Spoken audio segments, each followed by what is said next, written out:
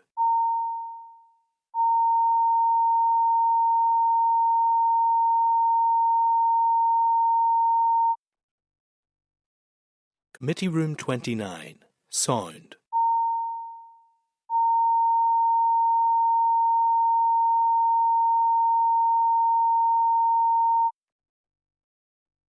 Committee Room 29, Sound.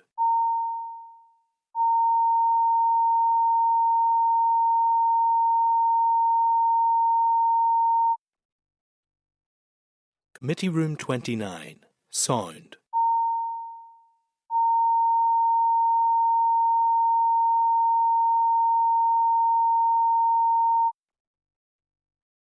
Committee Room 29, Sound.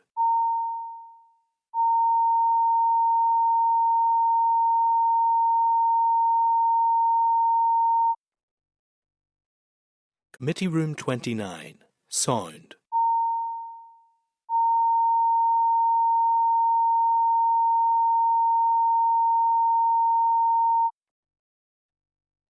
Committee Room 29, Sound.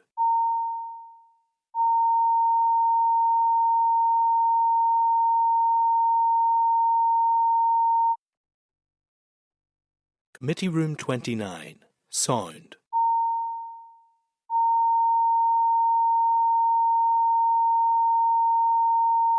Services perspective. Okay. Okay, we're back in open session, members. Are we moving on to the next Sure. presentation? Yeah, and Chair, just for the record, some decisions were considered in the closed session relating to the progress of the school uniform bill, and one of those actions might be that the committee refer the bill to the examiner for statutory rules and also seek a provisional legal services memorandum on the provisions of the bill, if that's okay. Okay, members agreed on that? Members agreed. Agreed. Thank you. Okay. So we're moving on to agenda item 7. The school uniform bill. Members should have copies of the bill in the explanatory and financial memorandum. I'd refer members to a briefing note from the committee clerk at page 108, a briefing from the department, page 110, and the report on the department's consultation on the bill at page 115. I'm just waiting on the officials.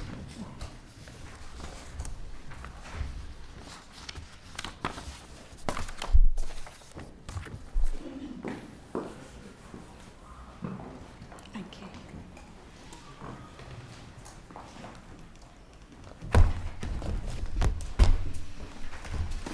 So the purpose of this session is to outline the aims, terms and logic of this draft legislation and answer members' questions about them. I'd like to welcome Margaret Rose McNaughton, Director of Transport and Food in Schools, and Mrs Shirley Sweeney, Head of School Uniform Policy Team at the department. So, Margaret Rose, you'll have 10 minutes to give a presentation, and then we'll have questions from members. Okay, thank you very much. Chair, I was just going to give a short opening remarks and then ask Shirley maybe to take us through some of the clauses in the bill, just to give you an understanding of what some of them mean, if that's okay with you. That's great. So thank you very much, first of all, for the opportunity to talk through the school uniforms bill with you. As you know, the Minister introduced it on the 18th of February, and we had the second stage debate, which many of you were present at, on the 3rd of March. You've received our written briefing, and I don't plan to go through that in any detail. I just want to draw out a few key points from the work that we've done to date. So the underlying issue of affordability of uniform requirements for parents is one that you're all very familiar with, and bringing forward this legislation was one of the Minister's earliest priorities when he took up office. And obviously we were delighted with the high response rate, 7,500 people replying, and that was including over 4,000 children and young people. And it was clear then from the consultation, in our view, that the approach that we consulted on has widespread support. So based on the responses, the overwhelming support for the proposals in the consultation document, we developed policy instructions, and the Office of the Legislative Council then drafted the School Uniforms Bill for us as introduced. The bill explicitly places a duty on the Department to issue statutory guidance, referred to as guidelines in the draft legislation.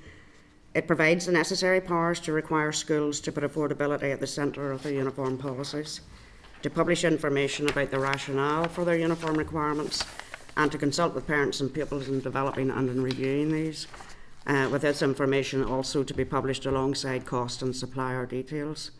So schools will have to address unfair cost aspects regarding the uniform requirements they set. This includes colour, style and branding chosen, as well as whether limited choice of uniform suppliers is contributing to unreasonable costs. And importantly, this has all to be considered and addressed in the context of lower income households. So the bill provides the necessary powers to ensure sustainability is considered in terms of reusability and recycling of uniforms, of uniform banks and of value for money. It provides the necessary powers for comfort and practicality and for accessibility to be key in uniform policies. We know that this matters particularly for pupils with special educational needs and disabilities. So the detail of much of this will sit in the statutory guidelines, and we're working in parallel to develop those. The bill places a duty on schools to adhere to the statutory guidelines, with the power for the department to direct any school it is satisfied that's failed to do so. So it is enforceable. And the bill also extends access to the uniform grant or clothing allowance operated by the Education Authority to pupils attending independent schools, because currently it's only accessible to pupils attending grant-aided schools. The bill provides, as you know, the enabling powers for a cap to be set, either on the number of branded items or on an individual item or total uniform costs, or a combination of all of these. And you members will be aware of the complexities around the setting, monitoring and reviewing of a cap. We want to ensure that lessons are learned from other jurisdictions and that we can protect a competitive open market for uniform suppliers as a key means of keeping costs down. You'll note the cap provisions are to come into operation by commencement order.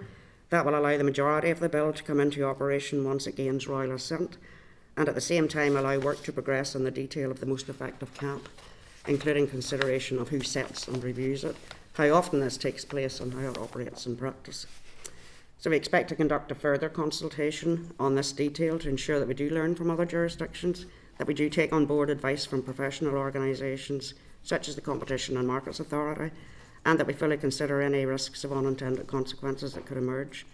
I think we will be most effective by getting it right, and the bill provides the necessary powers with clear structured commencement arrangements to allow us to get it right. So if you don't mind, Shirley, if you want to take us through each of the clauses.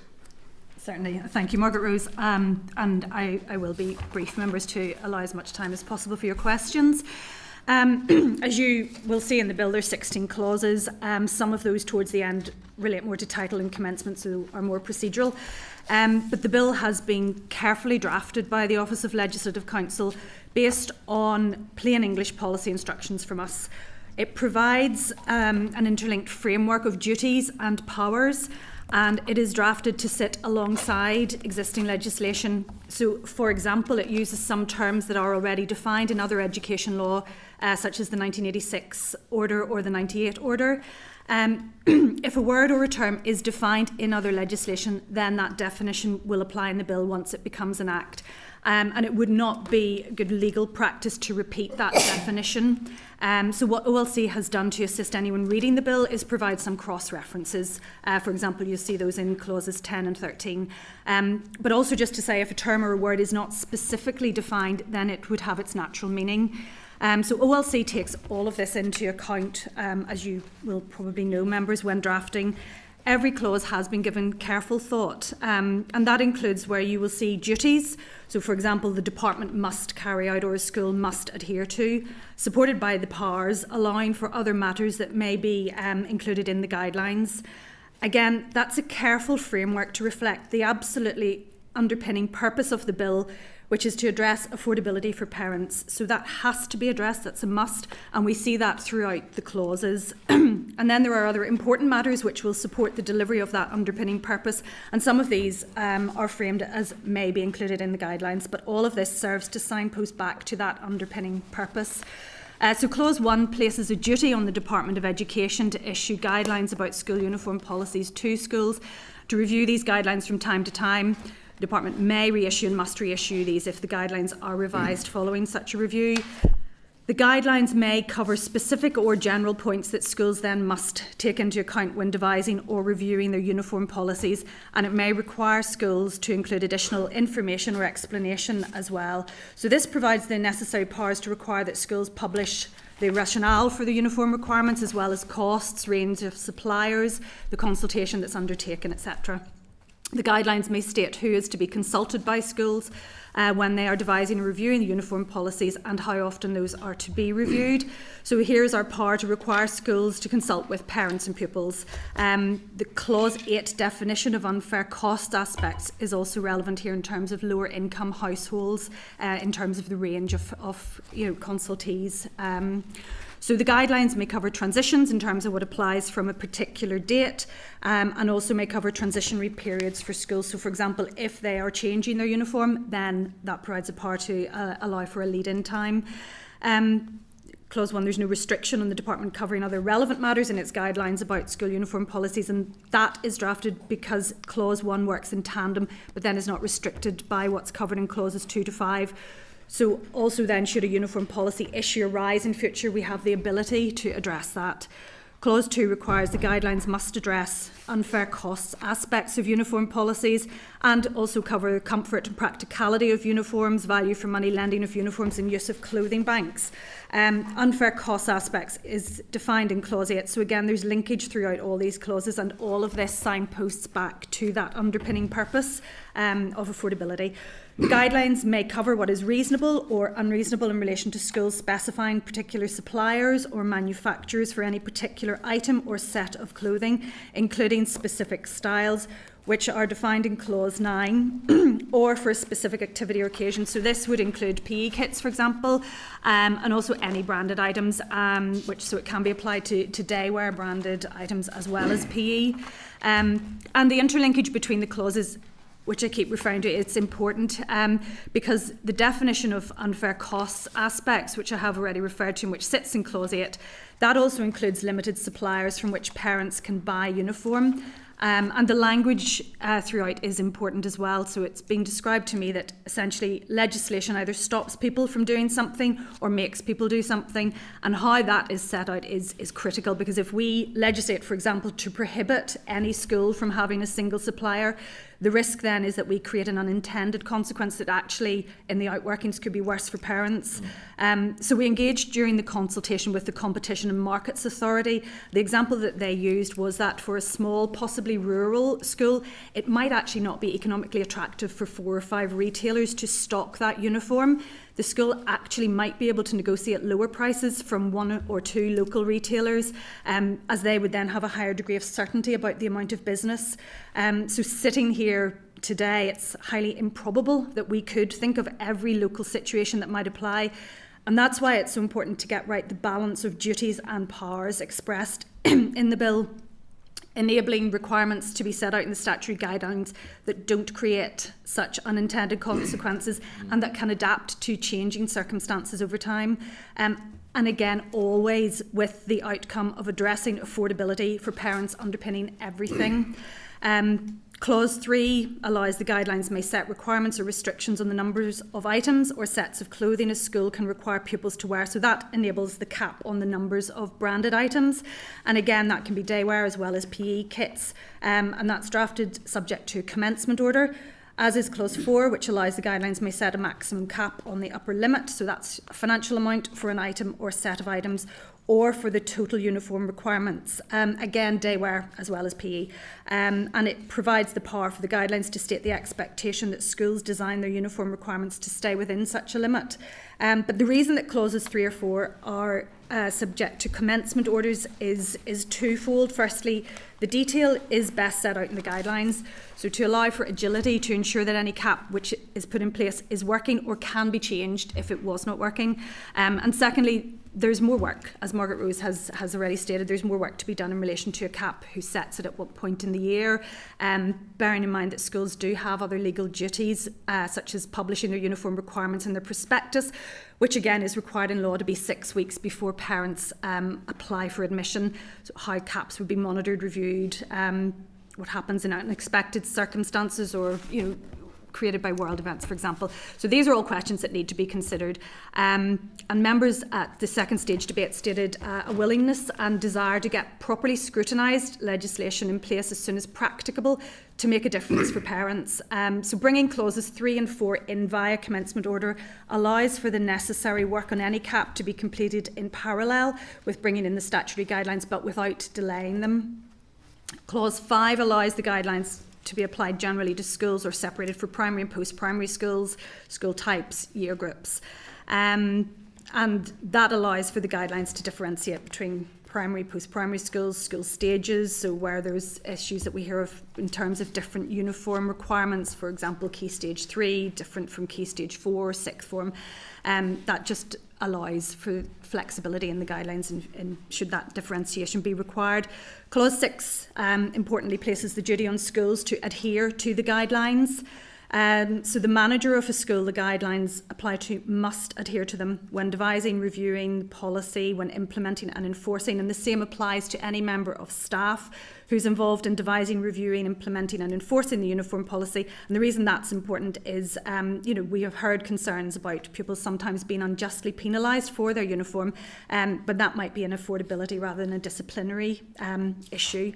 Schools must publish the policy and any additional information required under Clause 1, so there's transparency there. Clause 7 then provides the power for the department to give directions to a manager of a school if satisfied that the school has materially not adhered to the guidelines, or that pupils are subjected to disciplinary action or participatory disadvantage for breaching that policy.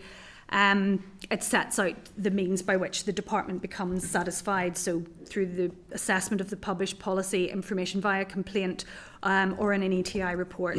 And the reason that we have included that a complainant must have exhausted the school's internal complaints procedure first allows the school the opportunity to rectify any issues at the earliest opportunity, which is clearly best all round. Clause 7 sets out the engagement with the school, etc., in terms of consulting and balance there before we would issue the guidelines. And also that the guidelines direction could be specific with the deadline for action. And again, back to the point of Clause 5, it allows for that to differentiate, if needs be, to address particular year groups or key stages, or the whole school, if that's where the issue lies. So directions must be followed in the same way that Article 101 of the 1986 order must be, and they're enforceable by court proceeding if a school does not do so. Clause 8 defines the unfair costs aspects, as I've referred to, and means that any aspect of uniform policy that could, in the department's view, raise questions about excessive costs of individual or all uniform items or sets of clothing, or again the limited choice of suppliers. And again, the language has been carefully worked through to cover all these areas, and where terms are used such as the department is to have special regard to, for example, the higher costs of specific styles, defined in Clause 9, and non-affordability for lower income households. That term means that these are some of the first things the department has to have in mind when considering unfair costs aspect, which Clause 2 requires must be addressed in the guidelines. Clause 9 defines that clothing includes footwear, defines specific styles including brands or logos, unique combinations, colours, fabric, badges, emblems or markings. So the full range of branded items, any unusual colours, fabrics, and these are covered anywhere the bill that refers to specific styles, which provides the power to address issues of accessibility, equality, and these matters which are particularly relevant for pupils with SEND or with sensory issues, and especially the case when taken alongside the provisions specific to comfort and practicality, for example in Clause 2. Clause 10 defines that references to schools throughout the chapter mean grant-aided and independent primary and post-primary schools, and also refers to the definitions of pupils and manager, and cross-references that back into the 1986 order. Clause 11 clarifies simply that the references to the department in the chapter mean the Department of Education, and Clause 12 clarifies the guidelines will not apply to the providers of education to children under compulsory school age, so preschool providers. Compulsory school age is already defined in the 1986 order, and as the Minister said on Monday, the reason for this is that we are not aware of the same cost issues at preschool that we are aware of at post-primary then primary, but having clauses 12 and 13 future-proofs the legislation so that if uniform issues begin to arise at preschool, the power is there to address them. Clause 13 is the power for the department to make regulations allowing school uniform guidelines to apply to preschool education, which is further defined in the 1998 order, and that the regulations can amend Clause 12 or Chapter 1, and that those regulations are subject to draft affirmative procedure in the Assembly. Clause 14 includes independent schools in Article 60 of the 1986 order, enabling pupils in those independent schools to access the uniform grant administered by the Education Authority. And then Clause 15 relates to commencement. So, as we've said, currently all provisions would come into operation the day after the bill gains royal assent, other than Clauses 3 and 4, which are subject to the commencement order for the reasons already given. And Clause 16 is simply the name, but thank you very much. Hopefully allow more time for your questions now. Thank you very much for that presentation. Just come back to the idea of a cap, and that was very popular during the consultation. What was the rationale for not having, a definitive mention of a cap within this bill? Sorry, what's the rationale for not having an alternative? No, for not having a cap, within... a definitive cap. Well, because, we have spoken with the Competition and Markets Authority, and I mean, yes, you could have a cap, and it could be a short-term measure. A cap is generally placed on the market, but in this instance, I mean, it's the costs are being driven by the design and the behaviour of the schools in terms of what they design their school uniform to be. So our hope is that we can drive the costs down by changing some of the schools' behaviour so that they, choose uniform designs that are much more cost effective. If you put a cap in place now, I mean, yes, the power will be there for us to put a cap in place, but we need to be really clear how we have come to that amount to begin with.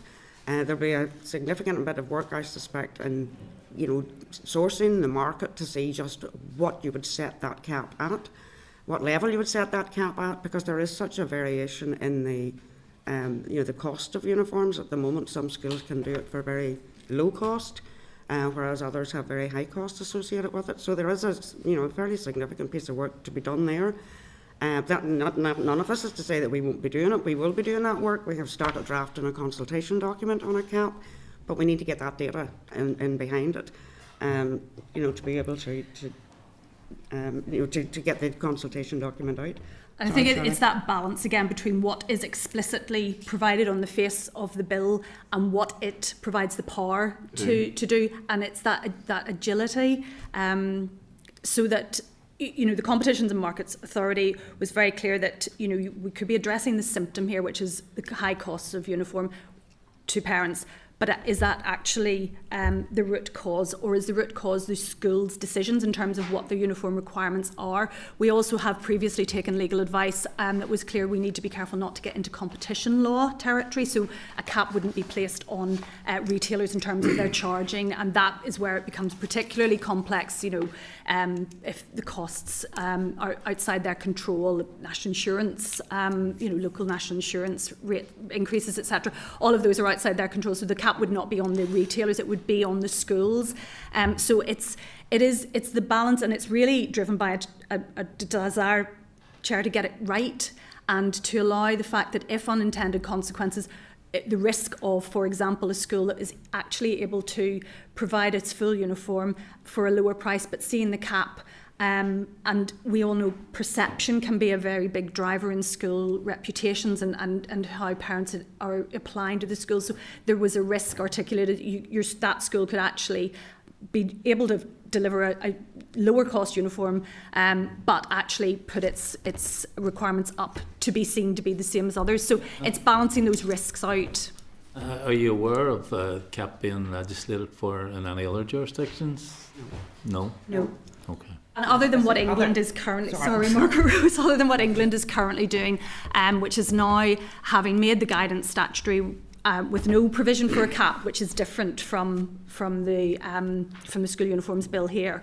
They're now going through a further separate piece of primary legislation to bring in a cap, and that isn't a monetary cap, that is on the numbers of branded items, so limiting primary schools to 3 and post-primary to 4 if that includes a tie. And again, through the debates that are currently going on at Westminster on that, we see there are conflicting views about how effective that will be, and that's another reason to have the enabling power, but without, if we specify what a cap is, then it will require further primary legislation to make any amendments to that.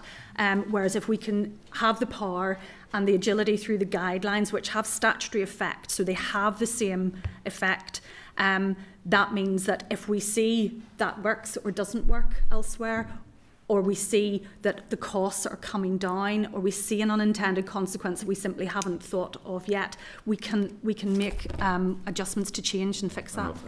And I suppose one of the other differences is that the uniform grants are much higher in the other jurisdictions on these islands than they are here. That would be true, wouldn't it? That's absolutely right.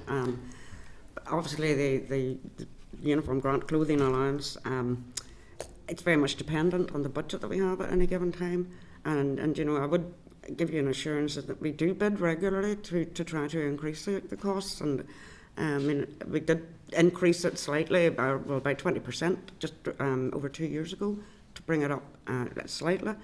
We are going through that process again, but it's very much dependent on budget. Okay, thanks. So I'll open it up to members. Cathy? Thanks, Chair. Can I just clarify, Shirley, there you said about the cap, and you said it was not a monetary cap, but it was capping the amount of branded items. But in the clause 4 there, it just says fixing monetary amounts. What? Just to get clarity on that, yeah. That's the English piece of legislation that would only apply to England.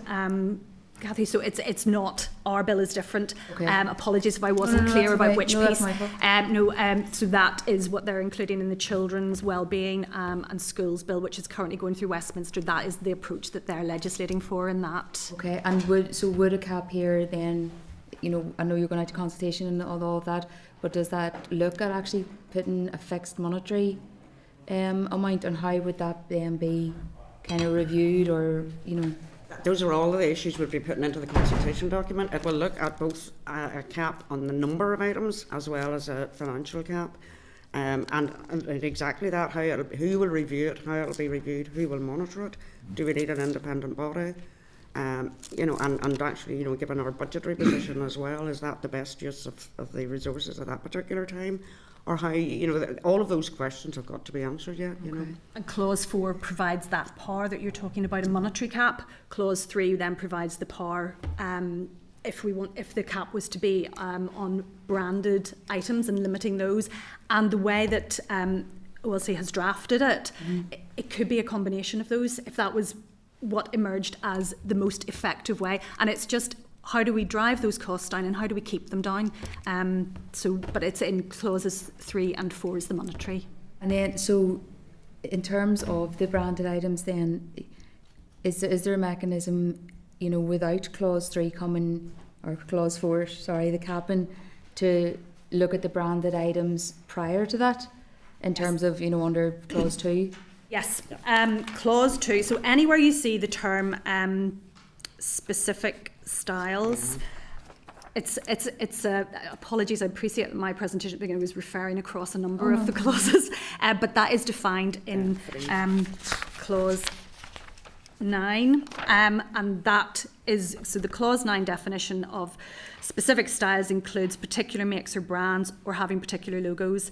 So that's the branded items, and clause 2.3 already provides the power so that without commencing clauses 3 and 4, while all of that work relating to a specific cap, you know, the guidelines can say this is what is reasonable in terms of branded items. For example, it can go beyond that, and it could be daywear and PE, and this is what's unreasonable, and that will have statutory effect if it's in the guidelines.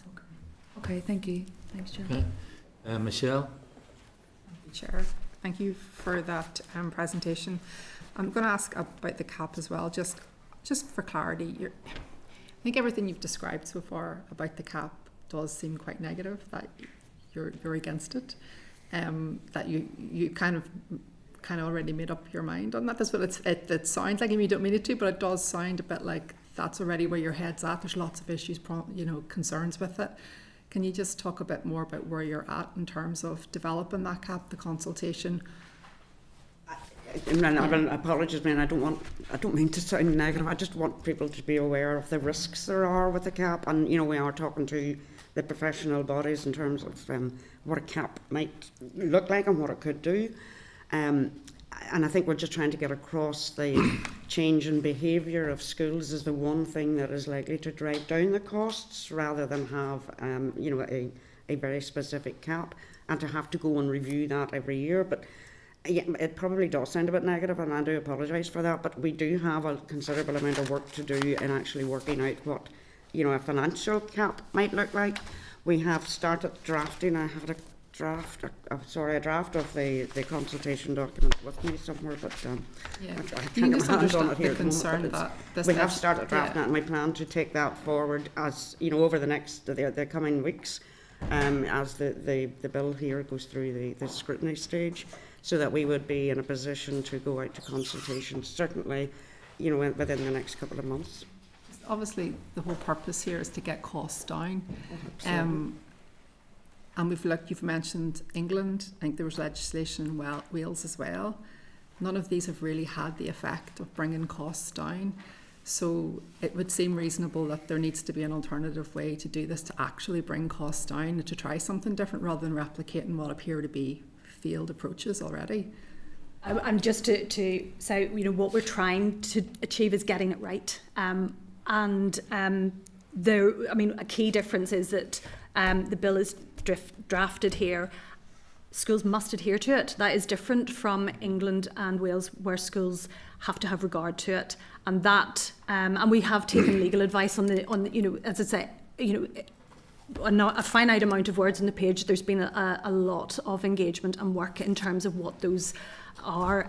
So must adhere to. They must adhere to it, and we have a power of direction should that not be the case. But it's simply, I think, Michelle, just trying to articulate, and again, as Margaret Rose says, not meaning to do it in a negative way, but you know, the challenges if we are overly prescriptive and get it wrong in the face of the bill, then that requires further primary legislation to come back to. We want to be able to make sure it does have the desired effect, that it does work, and change it if it doesn't. We want to be able to draw on advice from bodies such as the Competition and Markets Authority. I would not sit here and pretend to be an economical expert. So, there are risks in and around all of that we just want to get it right, and that's the fundamental driver for it. Yeah. So this all then comes down to what's in the guidance, which we don't know what that looks like yet. So that will be really critical to this. So even if we look at some of the definitions that are in there, for this bill to work, there has to be a bit of clarity around what they mean. So you've used phrases like excessive costs, non-affordability. Like, how do we know, in terms of how schools might interpret that, or how that will be manifest in the guidance, that will have the effect of bringing costs down? They're kind of subjective terms. You need a... Well, yeah, as I say, I mean, unless a term is defined, and if it's defined in other legislation, that applies, or it would have its natural meaning. But we wouldn't expect... Yes, one school would say that's not excessive, one school said that is excessive. Then we're not getting to like a level, consistent approach across the piece, which I think is what we want to get to. Yeah, and I think one of the key drivers for that will be the consultation requirement for schools with their parents and pupils. And there was some feedback, not majority by any stretch of the imagination, but as a little bit of feedback through the consultation process that suggested schools might wish, for example, only to engage with their parent representatives on the Board of Governors, and that's absolutely not going to make a change. It's accessing, and that's why I think the range of definitions and the unfair costs aspects referring to lower income households, it is, the parents who are actually experiencing the difficulties, they need to be consulted with. Take that with the complaints process, which will be open to those. So it's trying to make sure that they get the opportunity to feed in, that information is published. Publishing information, I mean, there is competition for pupils between schools as well. The schools having to publish their information, it will be highly visible if there are any limitations in a school's approach. So it may not be from day one that we have cracked this, but I think pulling all of this together, and the key thing will be, it's the guidelines, as you say, we'll have to explain to schools, what does this mean in practice? We started that process, the Permanent Secretary wrote out to schools in September last year to say this is what the draft of the bill is likely to include, and we anticipate, just to spell out for schools that action is expected here if their policy is not already in line with guidance which has been there since 2004. So it is significant. It does have impact and teeth, and we do then, as drafted, it does have the power to bring in the cap, and there's no intention to be resistant to that. It's simply getting it right, and have we got all the levers in place to make sure that where issues are being identified, that we can address those, but the explanation through the guidelines so that it's clear and understandable to schools about what we expect them to be delivering for their parents and pupils. And I think it was brought up in the second stage debate as well, bringing it back, the purpose of a uniform, it has value, it has, it is right that it should be at school level, that's determined, but also come back to the very purpose of education, which is teaching and learning, and the uniform should be comfortable and practical and affordable. So it's trying to piece that into an explanation for schools, and as Margaret Rose says, that's something we're trying to work on in parallel. We can't finalise it until we have a final bill, but we will always be testing out, once we get to a further drafting stage of that, we'll be testing that out with legal advice as well, so that we are clear and able to tell schools this is what it means for you, because it does have weight, and it is in that respect different from England and Wales, albeit that theirs simply have regard to. So those nuances in language that may not appear much, they actually are, they can be quite significant. Okay, thanks, Michelle. And just on that issue, I mean, is the bill, if enacted, is it going to ensure that there is, in a sense, uniformity of cost and affordability? So, if we talk about different schools, I mean, there are schools at the minute where the uniforms cost an arm and a leg, for example, and they may think that's affordable, but what it actually does is exclude some pupils from those schools, and one of the aims of this bill must be to ensure that no child is excluded from any school on the basis of cost. So I'm just giving that as a comment, I'm not asking a question, but David? Thanks very much, Chair, and I agree in terms of we should never have a situation where children are unable to, or feel unable to go to a particular school or engage in a particular school activity because of cost. I think we're all generally wanting to go in a similar direction here, but I'm glad the approach has been taken to sort of future-proof the bill and make sure we get the work right in that regard, but still having the option to bring in that bill or that cap as and where necessary. I wanted to touch on, I guess, actually from my own knowledge in terms of how I'm addressing it in terms of the own wording that I use. Branded clothing, is that covering both the school badge, embroidery, and your manufacturer logo? And would it be helpful to have language that differentiates it, because it seems to me that those are two linked but slightly different issues? Yes, certainly. I mean, the bill itself under clause 8 or clause 9, references what the particular makes or brands or having particular logos. But I think in the guidelines we would want to spell that out much more clearly. All of these are all of the issues these are all the things we mean by branded items, and that includes a logo, includes a tie with a logo on it as well. You know, that's or even the tie being a unique tie, presumably, even if it's not I don't know. But I guess it leads into where I wanted to really go with this was, I think it's right that there are sometimes things that, particularly from politicians who want to be able to say that they've delivered something and have a clean message with it. There are things that are more complex than a soundbite, and in that regard, particularly around brands and so on. And I alluded to this in the chamber the other day, where you have different levels of brands. You have your very top level sports brands that we're all aware of. You have those brands that are perhaps more associated with sort of mid-level teamwear. But you also have sort of value teamwear that probably most football teams in the parks are playing with, or I'm sure GAA teams or any other sports clubs. You know, is there a danger actually if we were to go down the route of sort of being very restrictive on branded clothing in that regard, not the school badge, that actually we could be adding to costs, or not, at least not allowing schools the choice to make a choice for the most the best value that's out there, because actually some of those lower sort of teamwear brands are going to offer better value than non-branded gear, yet they're still branded sportswear. Yeah, well, I think our intention will be that the guidelines will say that it's a generic PE kit to begin with. Yes. And it's only then when and so on. Yeah. When a child is representing a school. Yes. I mean, we need the school to look first of all if they can actually provide that kit that the child needs. But I mean, for children going on a weekly basis to a PE, you do not need to have your branded PE kit. I agree it's with just that. It's generic, so the guidelines will say generic PE kit. No, and I would agree with that. It was just probably because there has been that discussion around people's participation in sports teams and will it be off-putting to have those brands, and I guess it was just sort of saying that actually sometimes some brands can be lower cost than others, taking that into account. But no, I'm happy with the direction of the bill at the moment, and I'm thankful that the department's taken the time to get the complexities right. Thank you. Okay, Chair. Thanks, David. Danny? Yep, thank you, Chair. A couple of wee areas to go over.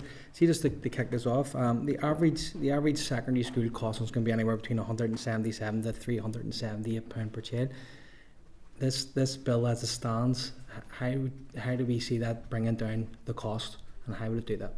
Well, first of all, we know that there are schools, really good schools, who have managed to bring their costs right down, even below that £170. I've asked our Education and Training Inspectorate to actually provide some case studies for us, and they have some done and they are completing that, and those will show, I don't want to mention any particular school at the moment, but obviously those will show how schools have managed to do that, and they've done it in a variety of ways. I've forgotten the other part of your question, sorry. How can this legislation as it stands then make that a reality across the board? Yeah, well, I think, when we have the case studies, when we have a better understanding of that range of costs, and when we are then looking at the school uniform policies that are out there, and hearing from parents as well about the actual costs, we will be able to clearly see whether or not there is an average figure being reached, for the costs of uniforms, or whether we still have that divide between the very high ones or the much lower ones. But when you see the case studies, I think you'll be quite surprised at how you can get your uniform costs down, and I think many schools will welcome that and welcome that opportunity to try to do the same. Because we have to bear in mind that it's not all schools have been, having very high costs. There have been, really, really good work done across some schools. And just as recently before Christmas, I was at a school who, for the first time in a long time, or first time ever probably, have now, allowed their parents to go to supermarkets to buy the generic black, grey trousers. So, I think the schools are genuinely starting. Will this legislation make that a reality, though? Well, I think that it certainly is our hope that it will do, yeah. I think it's coming back to it has the powers that would be necessary to be as explicit as is required in guidelines. We must include provision addressing unfair cost aspect. It must also include provision in relation to affordability and accessibility, value for money. It would support sort of a normalisation, loans off, use of clothing banks. That's a sustainability for the environment issue, which can normalise the fact that actually for some people it's absolutely essential. No, it shouldn't be. So I think it's for the bill, it's looking to see how the powers there, and again, obviously, committee, you can take your own legal advice to make sure that you're, or come and ask us if there are terms or queries as you go through it that aren't clear. But I think the powers are there to be as explicit as we need to be in the guidelines. So I think that's the starting point, and then. Coupled with the work on the cap as well, as Margaret Rose says, we will be taking advice, and that could be, there's a number of ways to look at that. Do we start off with a transitional cap and review how that works? And it will all come into reviewing and making sure that, is this having the impact that it must have? And that obviously is a further piece of work within the department. As far as the clause 2, that the key principles, I suppose, of the affordable, comfortable and sustainable, could a key principle be that of inclusivity? And I say that around being very flexible and specific around special educational needs, and even within the consultation to go a wee bit further, 3.14, were the high levels of misogyny within our schools, and that guidance really for allowing all children to have that one uniform, wearing trousers, for example. And we had a school in today talking about the fact that the girls have to wear a white PE top and the boys wear a black one, and how uncomfortable that makes them feel. What can be done within the bill that we can assure that's not the case? First of all, I think I would say it's best that we leave it to schools to design their uniform and decide with the children and the parents what that uniform should look like. I don't think it would be for the department to dictate to a school that you must have X, Y or Z, because I think it's the children and young people who should be the people who actually say what is more comfortable for them. They did say it in the consultation, if I'm not wrong, 3.14 they were saying about that. Not all schools allow children to wear trousers, for example, and it's down to each school, but our young people are telling us something very different. I think the consultation with pupils will be critical as part of that. I think it's also the fact, Danny, that we have, all the other existing pieces of legislation. This sits alongside, so where that's provided for elsewhere,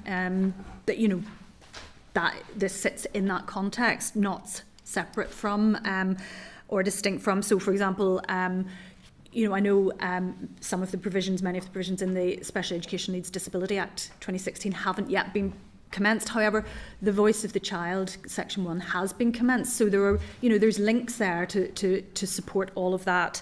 The requirements for schools to make all necessary adjustments, and it's making sure that in the guidelines that we take every step we can to normalise that, so that specifically in clause 9, fabrics are mentioned, unique combinations, colours or fabrics. So that would be a place where it's already provided for in that definition, and anywhere that you see specific styles, that is part of that. So, in clause 2, that must include reference to those pieces in the guidelines. That is already covered, and we know fabrics, for example, for sensory issues, that can be a very big trigger. We got feedback through the consultation that there were additional costs sometimes with that. So we think that all the powers that are needed are in the bill, I say, especially when you set them alongside existing legislation. There could be, there could be scope for maybe adding another key principle to this bill. I mean, absolutely. I mean, there is, if there are, and again, we'd be very. I would welcome, further conversation about anything like that you members feel you want to see more explicitly on the face of the bill, and of course, as I said, you will have access to your own legal advice to test out, what your concerns are or queries are. But we are very, very happy and would welcome any engagement specifically to talk through any points with members. Okay, thanks for that. And just on that point, before I go to Colin, it does appear that there are quite a number of schools who don't allow girls to wear trousers. And in this day and age, in my view, that's wrong. And one of the complaints we hear from girls, particularly in co-ed schools or even outside school, is boys running past them putting their skirts up. So I would agree with Danny that that's something we should maybe look at in the bill. But Colin. Thanks, Chair, and thank you both for your time today. Just to go back to the consultation process prior to drafting the bill, can I ask, how did the input received from parents, students, teachers influence the development of this bill? Very much so, I have to say. The overwhelming support, the overwhelming responses, first of all, were from parents and from children and young people. And when we set out the proposals, I mean, we were very clear what we did propose, and we asked the specific questions of them then, do you agree with that proposal? And I mean, I'm not sure if you've seen the final analysis or not, but within that you will see, just what parents and young people thought of it. So that was very much, part of what our bill, where our bill is today. But also I would say that the guidance we have had out there since 2004 is really good guidance, and it covers the majority of the issues that we have been talking about today. It just was never statutory. So when you haven't seen the guidance yet, or guidelines, Michelle, as you had said, the guidelines will not move that far away from what is non-statutory. We've always said we would put our current guidelines on a statutory basis. So there's not, we're not going to be moving other than what's specifically in the bill that we have got to include more of. But we will be just making where we had previously said we will, schools should do or could do, we will be saying schools must do. They must consult. And that's where we've had, overwhelming support from parents and children and young people during the initial consultation. There will be further consultation then that schools will have to take forward with those parents and with those young people when they are designing and devising their new school policies, their new school uniform policies. And I hope that answers your question. That's great, thank you. And then probably just on a follow-up from Michelle and also to the Chair, and I do agree with you that there are a lot of schools out there who are doing well when it comes to uniform, but those who maybe aren't doing as well, what practical measures are the department going to put in place through this bill to make sure that policies, guidelines, whatever you want to call them, are going to be enforced or complied with fairly and consistently with all schools? Like, what's the department actually going to put in place to make sure that across the board? Shirley, do you want to talk about the Article 101? Well, yeah, I mean, we have the ultimately we could direct a school. However, to identify the issue, so that in clause 7 goes through a number of mechanisms by which we might become aware of that. One of which relates to the department satisfying itself through the school's published information that it is not adhering to it. In clause 1, we must issue the guidelines and we must review the guidelines. So as part of reviewing guidelines, etc., and it was part of the consultation that we will need to go out and look at an exercise of monitoring. I think, is that perhaps what you're so there will need to be monitoring of compliance initially to see, is this being adhered to by schools. We have had some conversations already with colleagues in ETI about building in questions for parents and pupils when they're inspecting a school, so that the parent-pupil viewpoint on the cost of the uniform, as well as the consultation process that was undergone by schools. So we've started that.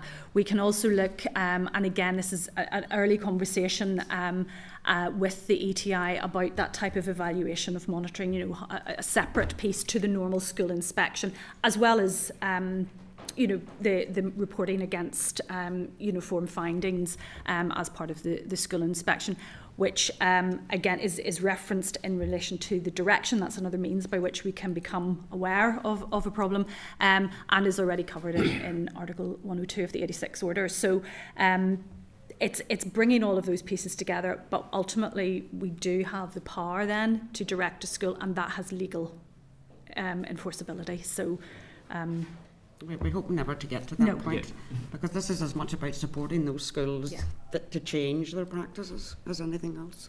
And publishing the rationale for uniform hopefully will bring the minds of boards of governors back to what is the purpose of the uniform, that point about comfort and teaching and learning, etc.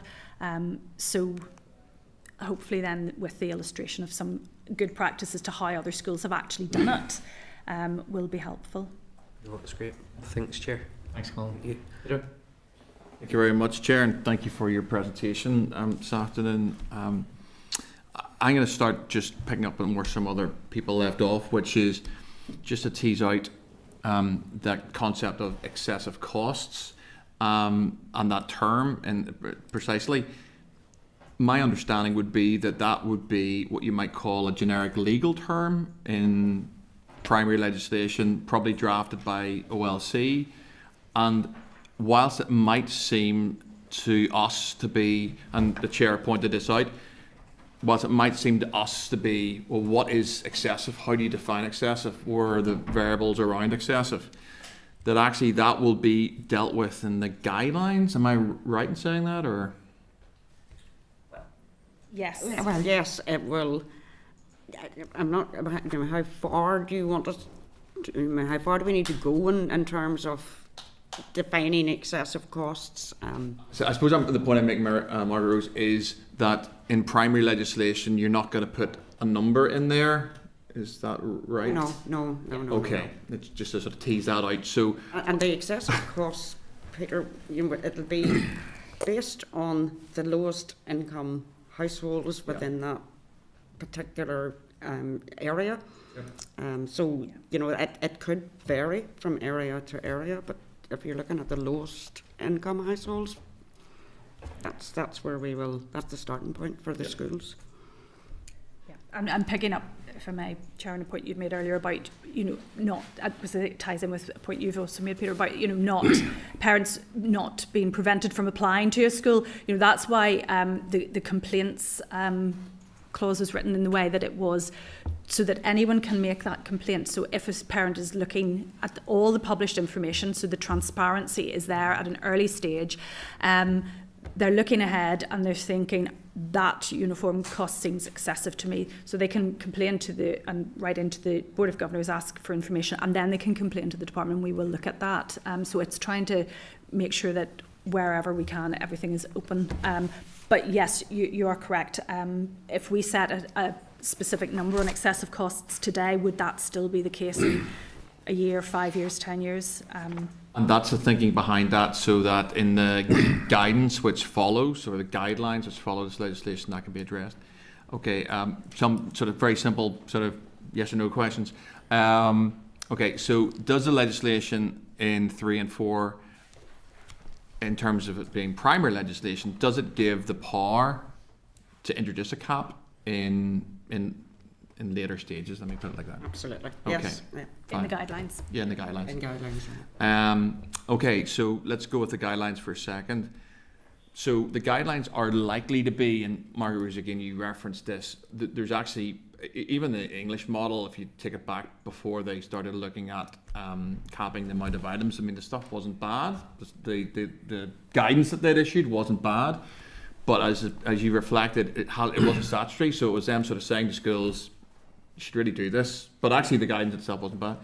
So what this legislation is in fact doing is giving effect to guidance, which probably we have a lot of already, and the policy impetus behind it is to ensure that schools have to address those issues of affordability, sustainability, and so forth.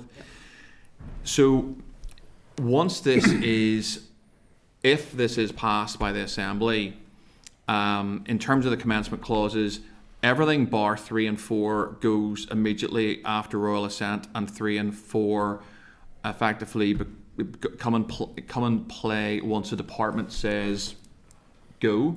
Is that right? There's a process to make a commencement order. Yeah. So. So in terms of that, and when do you, in terms of a time scale, do you have any ideas about time scale for that commencement order?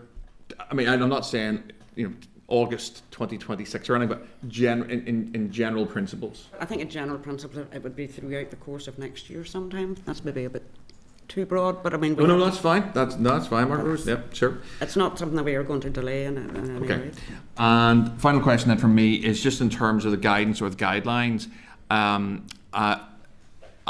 assuming that the consultation which other members have asked about, which I think will be really, really important, effectively the responses that you get to that consultation will feed into what that guidance looks like. So, yeah, okay. Yep, okay, that's great, that's me. Thank you, Chair. Thanks for that, Peter. And Cara, you have a question? Thank you, Chair. Thank you to the panel for being here today. And just to put on record my agreement with you, Pat, and with Danny as well, just about, I think young women being allowed to wear trousers is a matter of dignity, and it should be afforded to them. And we've talked a lot about International Women's Day and gender equality, and I think this issue really feeds into that. So I'd love to see our committee explore that further. Just one final question, as my question on compliance has already been answered.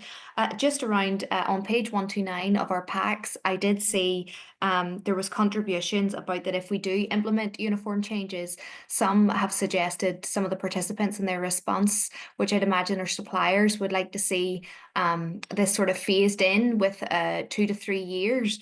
Do you think that's appropriate? Because I do know we will have parents listening today and families struggling to afford uniforms who will want to see changes brought in as soon as possible.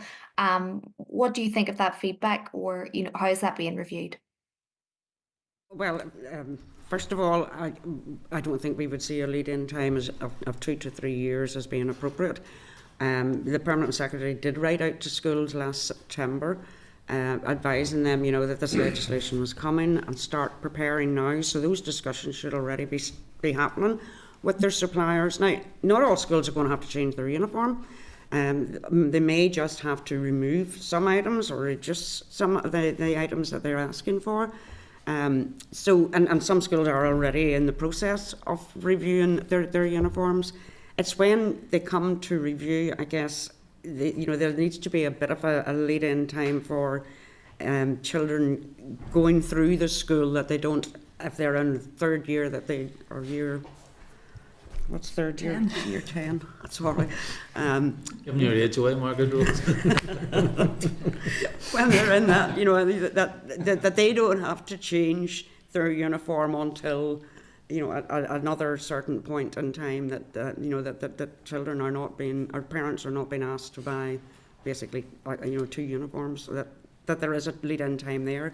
But I do not see 2 to 3 years as being an appropriate lead-in time. We will be hoping that implementation will be from 2026. Schools, as Shirley said earlier, need to publish their prospectus in November, 6 weeks before the admissions And that's when they need to be clear then of what their requirements are. And, if this bill is passed and with a fair wind, throughout the course of this summer, we would be expecting schools then to begin in their prospectus actually showing how they are bringing or reviewing their uniforms. And that may be in the initial year that they're asking just for a very limited number of items. And I think, sorry if I may, the 2 to 3 year was possibly an ask from retailers whenever schools are changing their uniforms. So there's a number of factors. I mean, there is already in the existing non-statutory guidance a reference to how schools should engage and be mindful of that. I think school retailers were concerned about stock management. Yeah.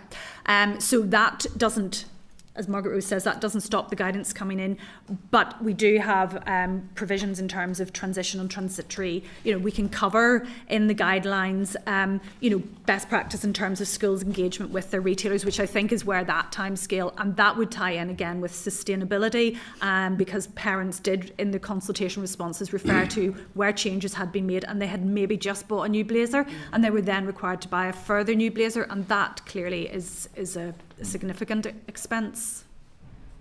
That's brilliant. Thank you so much. I think that's what parents will want to hear as well. And just to put on record my thanks as well with the level of engagement with the NI Youth Assembly. I think it's great to see in our notes just some of the feedback from young people themselves feeding into the idea of what a school uniform should look like. I think it's just really important to hear from them directly. And yep, that answers my question. Thank you for being here. Okay, thank you, Cara, and thank you, Margaret Rose and Shirley. I think that's been a useful exchange here today, so thanks very much for that. Thank you very much. So I'll just ask the clerk if there's any actions or anything that needs to come out of that. I think, Chair, that's the beginning of the conversation, and I will bring a timeline and a draft notice to go into the papers, and the questionnaire then the committee will put out to all stakeholders, so that can get signed off and we can begin work on the bill. Okay. That's okay. Any members, any views? Peter, did you want to come in there? Sorry. Sure. I was wondering if we could have a 2-minute break. That's what I'm sorry. I apologize, Chair. Just it's customer practice, so. I was too enthusiastic. I know you were. We need to be here before 5. I was trying to rack your short comfort break, 5 minutes. Are we in close, guys? Yeah. Yes, please. Committee Room 29. Sound.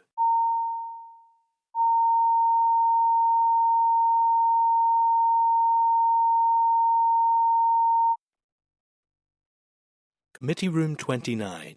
Sound.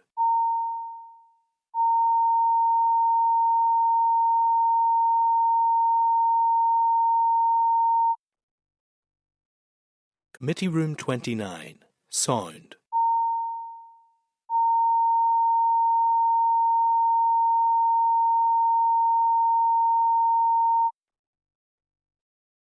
Committee Room 29. Sound. Committee Room 29. Sound.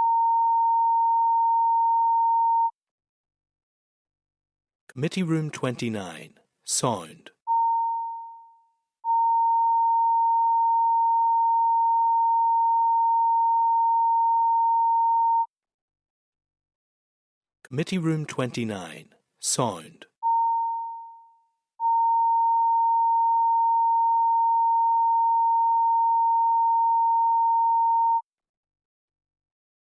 Committee Room 29. Sound.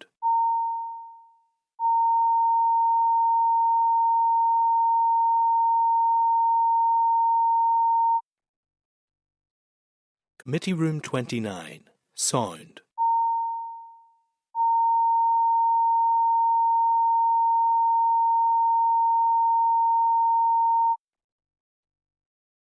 Committee Room 29.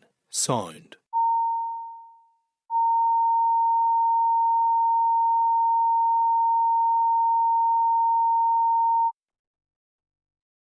Committee Room 29. Sound.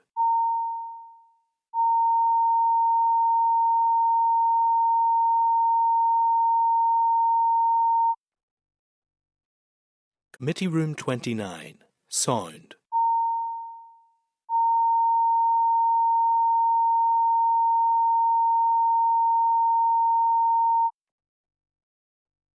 Committee Room 29, Sound.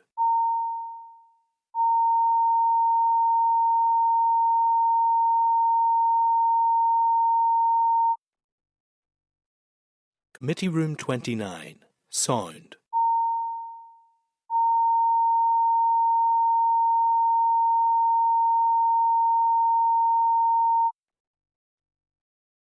Committee Room 29, Sound.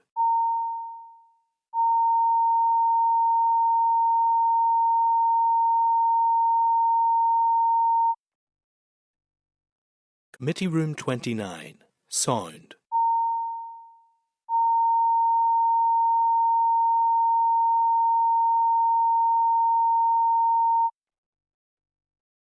Committee Room 29, Sound.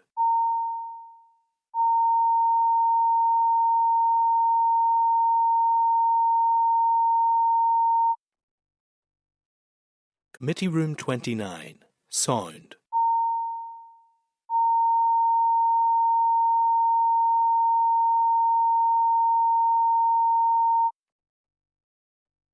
Committee Room 29, Sound.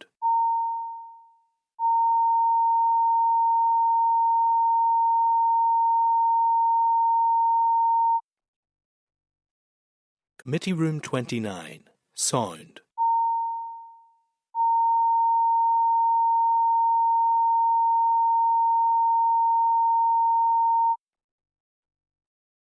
Committee Room 29, Sound.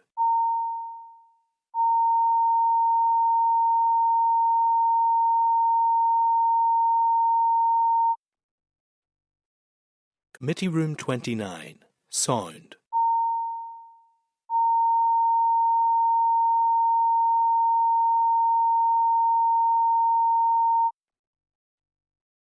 Committee Room 29, Sound.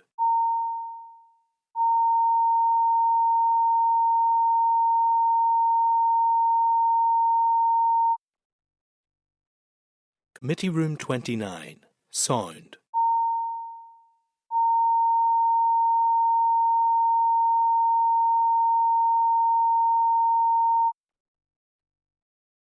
Committee Room 29, Sound.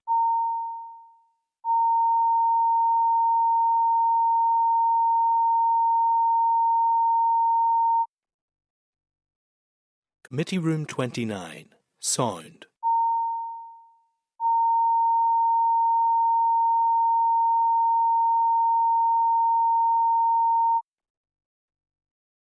Committee Room 29, Sound.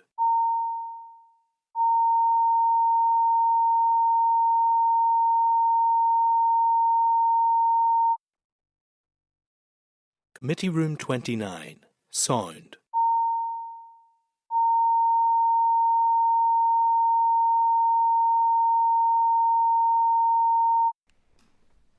So, members, we're on to agenda item 8, capital budget by the department.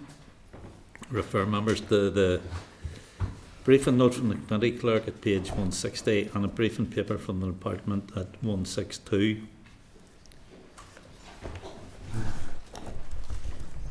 The purpose of this presentation is to inform members about the current capital commitments, bids, progress and budget, an update on STRU, and to explain the SEN and other minor works processes of the department.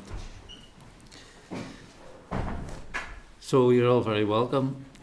We have Ms Heather Cousins, Deputy Secretary, Sustainability and Infrastructure Group, Seamus Gallagher, Investment and Infrastructure, and Stephen Craig, Deputy Director, Investment and Infrastructure. So you have up to 10 minutes to make a presentation, and then we'll have questions from committee members. So, the floor is yours. Good afternoon. So I'd like to begin by thanking the committee for the opportunity to update you on the school's capital programme. I shall make a few opening remarks, and then it'll be over to yourselves for any questions that you wish to ask. So As you know, our vision for the capital investment is every child is educated in a high quality learning environment. The committee will be acutely aware that there are many challenges in delivering this vision for every school across the estate, not only in budgetary terms, but also within the context of the increasingly diverse and complex needs across the pupil population.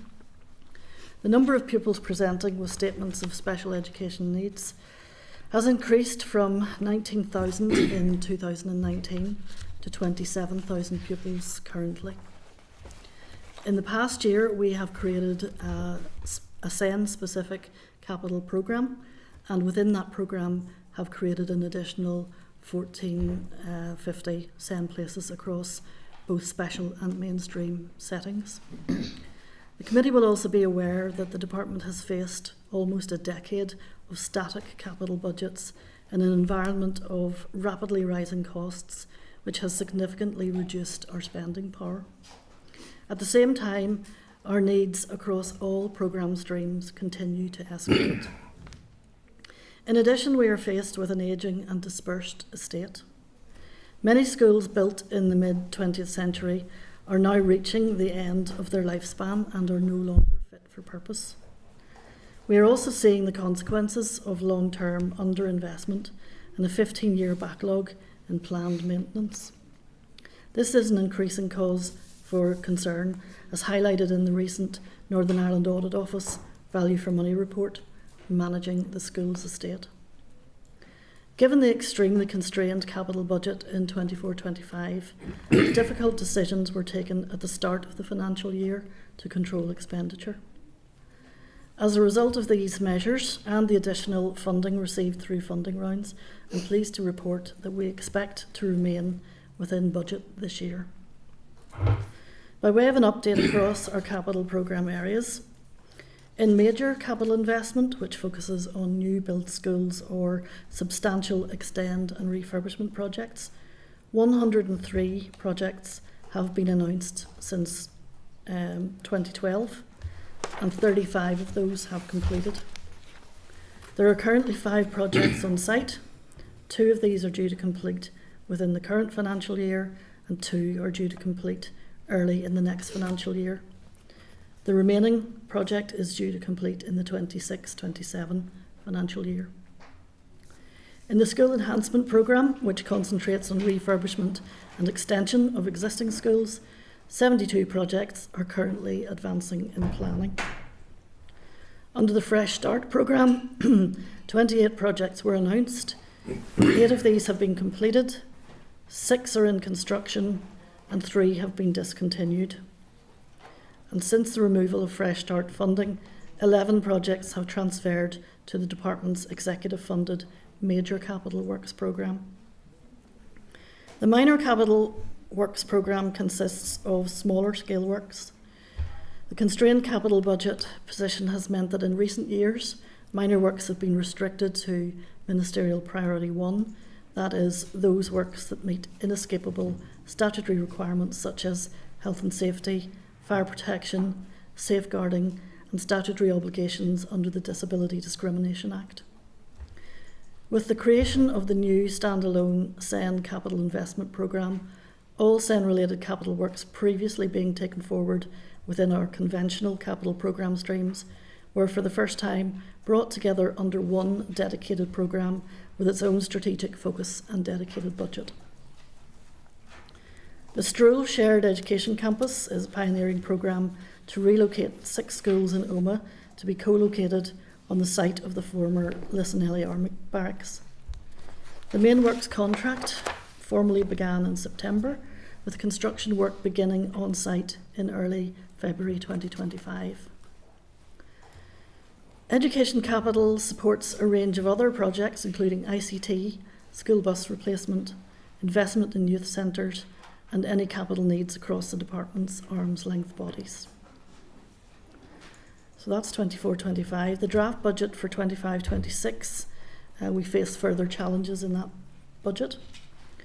The department has identified capital requirements of 649.6 million, of which 472.1 million are inescapable as they're either statutory requirements, in contract, or due to be in contract by the end of this financial year. Turning to the indicative capital DEL allocation for 25-26, the department expects to receive 380.7 million.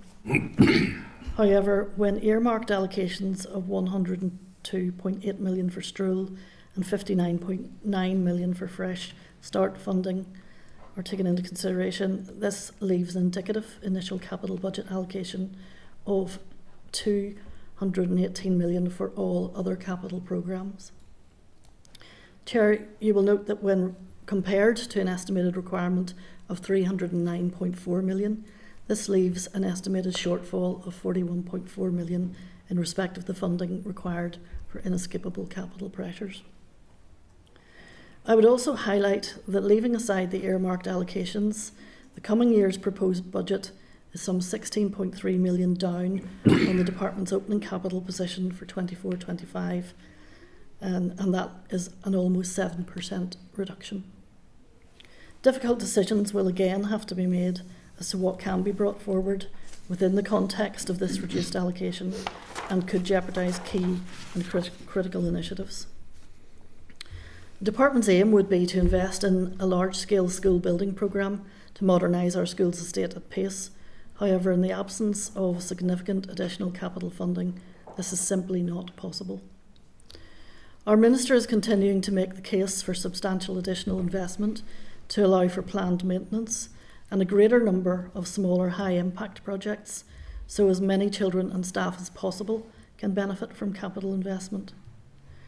However, our overriding priority for the coming year will again be to prioritise capital investment to ensure that we keep schools open, pupils safe, and provide education access for the most vulnerable. Thank you, Chair. My colleagues and I will now be happy to take any questions that you may have. Okay, thank you for that, Heather. And first of all, I mean, I'm sure you're all aware of the controversy there has been around Lisneal, and it has struck a nerve with many school communities. We attended a Teachers' Union conference last Friday, and there was certainly a lot of discussion around it. And I suppose the issue is that people are asking whether the processes that are in place to identify, prioritise and fund minor works programmes in particular are robust and fair. And can you tell us what the processes are, how they're prioritised and how they're funded? Yes, first of all, I would say that we do believe that we have robust procedures in place. Part of the problem is the length of time that some projects take to get from the beginning to the end, but I'll maybe hand over to Seamus to give a bit more detail on the processes. Well, the last actual formal call for minor works was way back as far as 2017, and unfortunately we haven't had the budget cover to deal with any projects other than what were classed as priority 1 projects.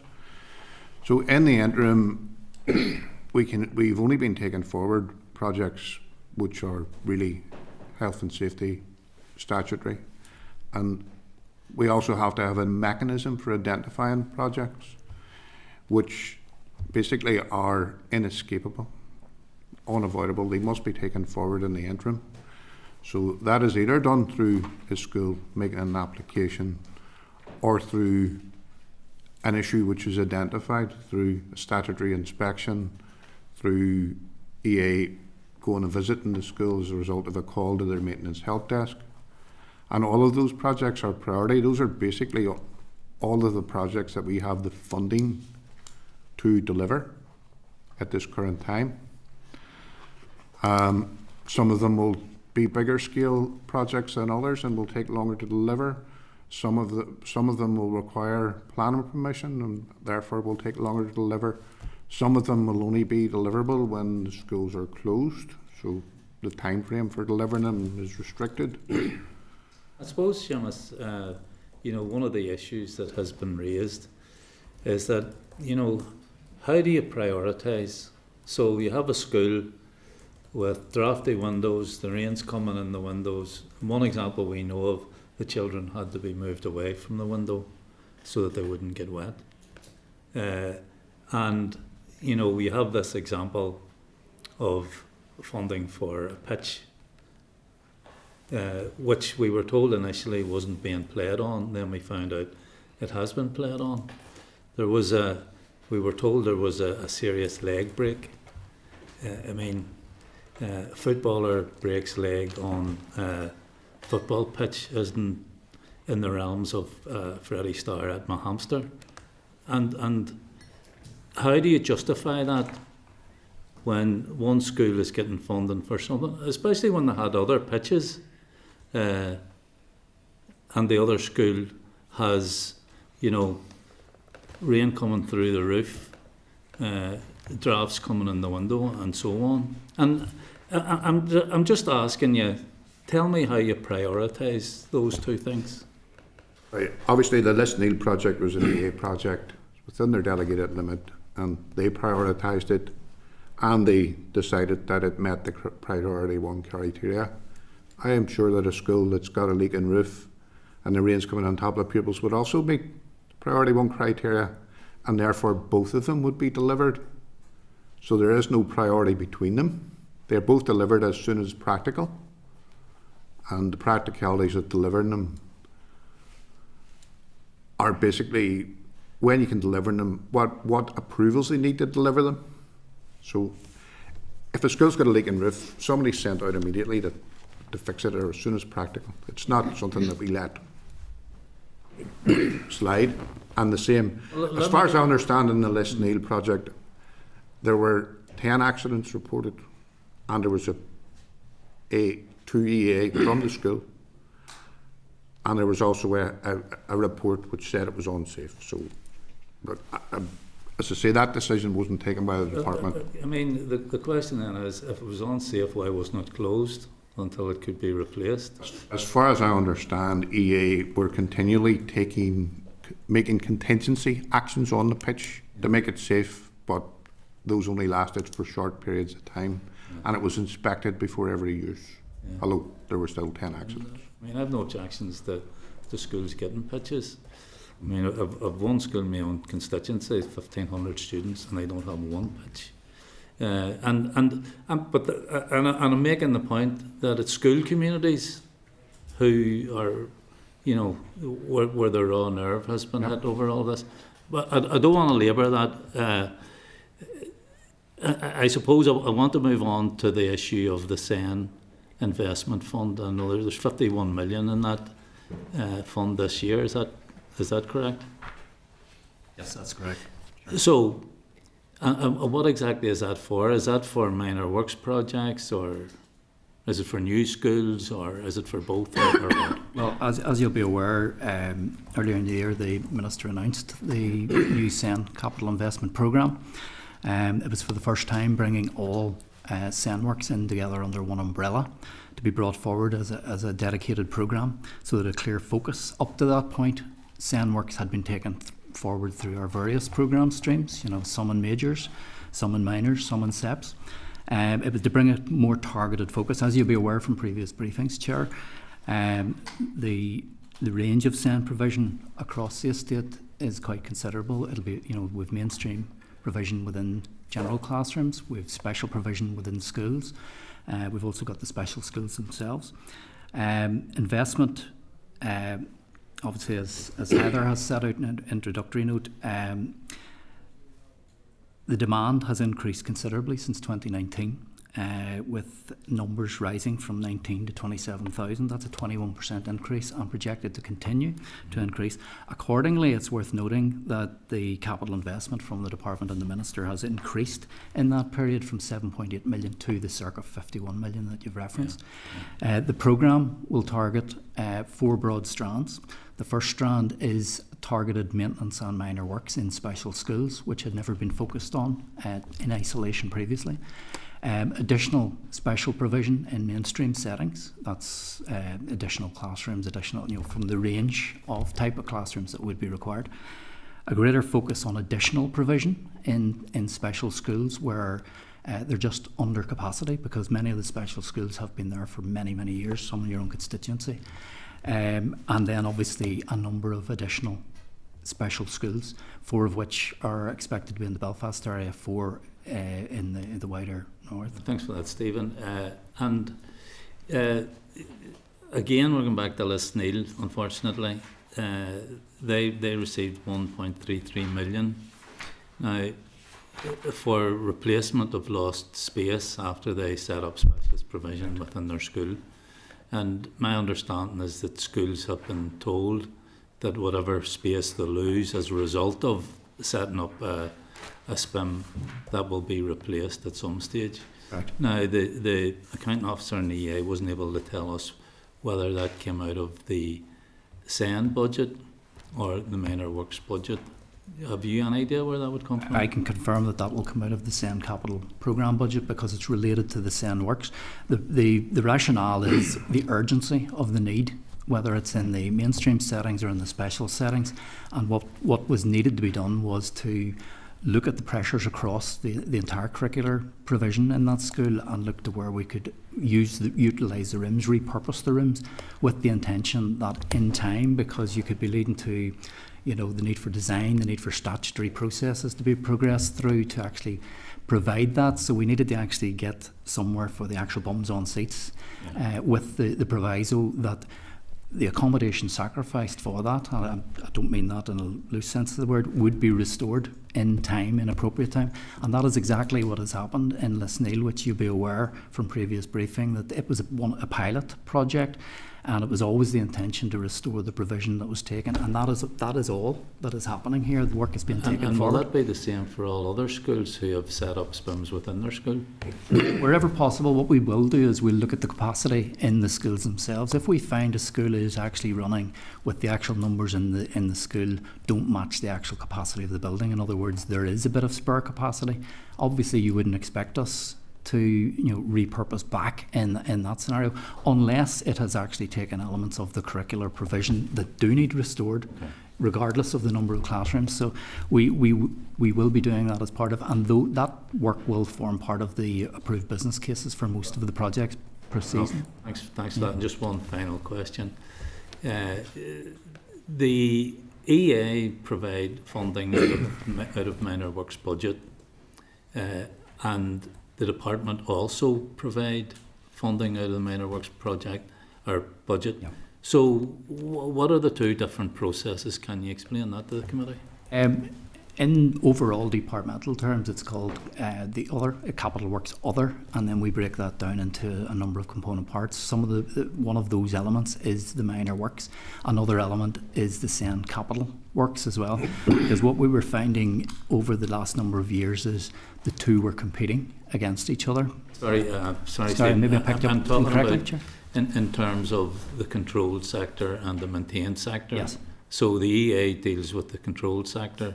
The department deals with maintained. Yeah. The EA owns its own estate, and they deal with all minor works and lead on the major works. In fact, all programme streams in the controlled. It has to be said, in fairness, that while the department is responsible for the entirety of the non-controlled estate, bringing those forward on behalf of the trustees, the board of governors, and such like, we work very closely and in partnership with the EA as our delivery agent, because we borrow on their professional skills and expertise that they have in-house to take on roles like project sponsor, project manager, to assist us in bringing forward the procurements of professional teams, the integrated consultant teams, which I'm sure you've heard that term before. They bring a wealth of knowledge and experience. The benefit of the EA involved there is they're able to reach out into other areas, like for example in some of the works to look at school meals accommodation, look at other curricular provision, and bring that expertise to bear there. So it's a good close relationship, but they're doing it very firmly on our behalf, and we hold the budget for the non-controlled sector, and obviously grant fund the trustees to pay consultants, pay contractors when a project reaches that point. You see, there was uproarious laughter when one of the speakers at the conference on Friday said, "Who knew we didn't have to apply for minor works funding?" To be fair, it has always been the case that there has been several approaches. Seamus has referenced the 2017 call where we received over 6,000 applications.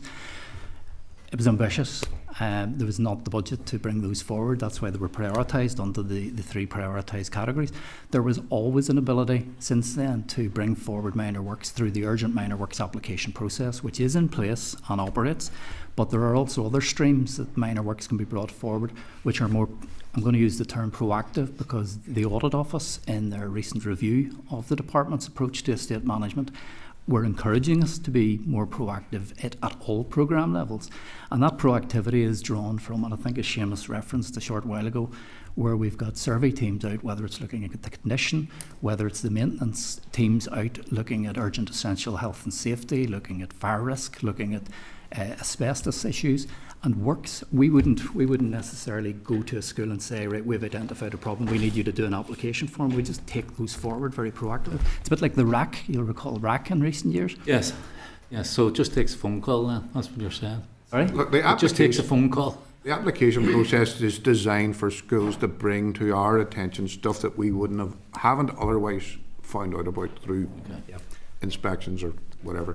Could I just add to that, Chair, that obviously any works, regardless of its origin, whether it's through an application, an urgent minor works application, or has been drawn from the 2017 call, or more proactively, all are subject to the rigours of a scoping exercise, which looks to sit down with the school and identify what is the issue, what needs done. Work gets triaged in terms of, you referenced maybe water coming in through the ceiling. Is there any immediate work that needs taken forward there to ensure that the school can continue to operate safely and stay open?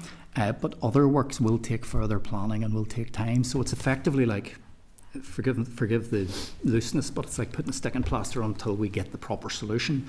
But I would add that minor works will be nothing but an interim solution. The only solution is the new build scenario or the school enhancement programme, which brings real difference to the school estate. Okay, fair enough. Thanks for that.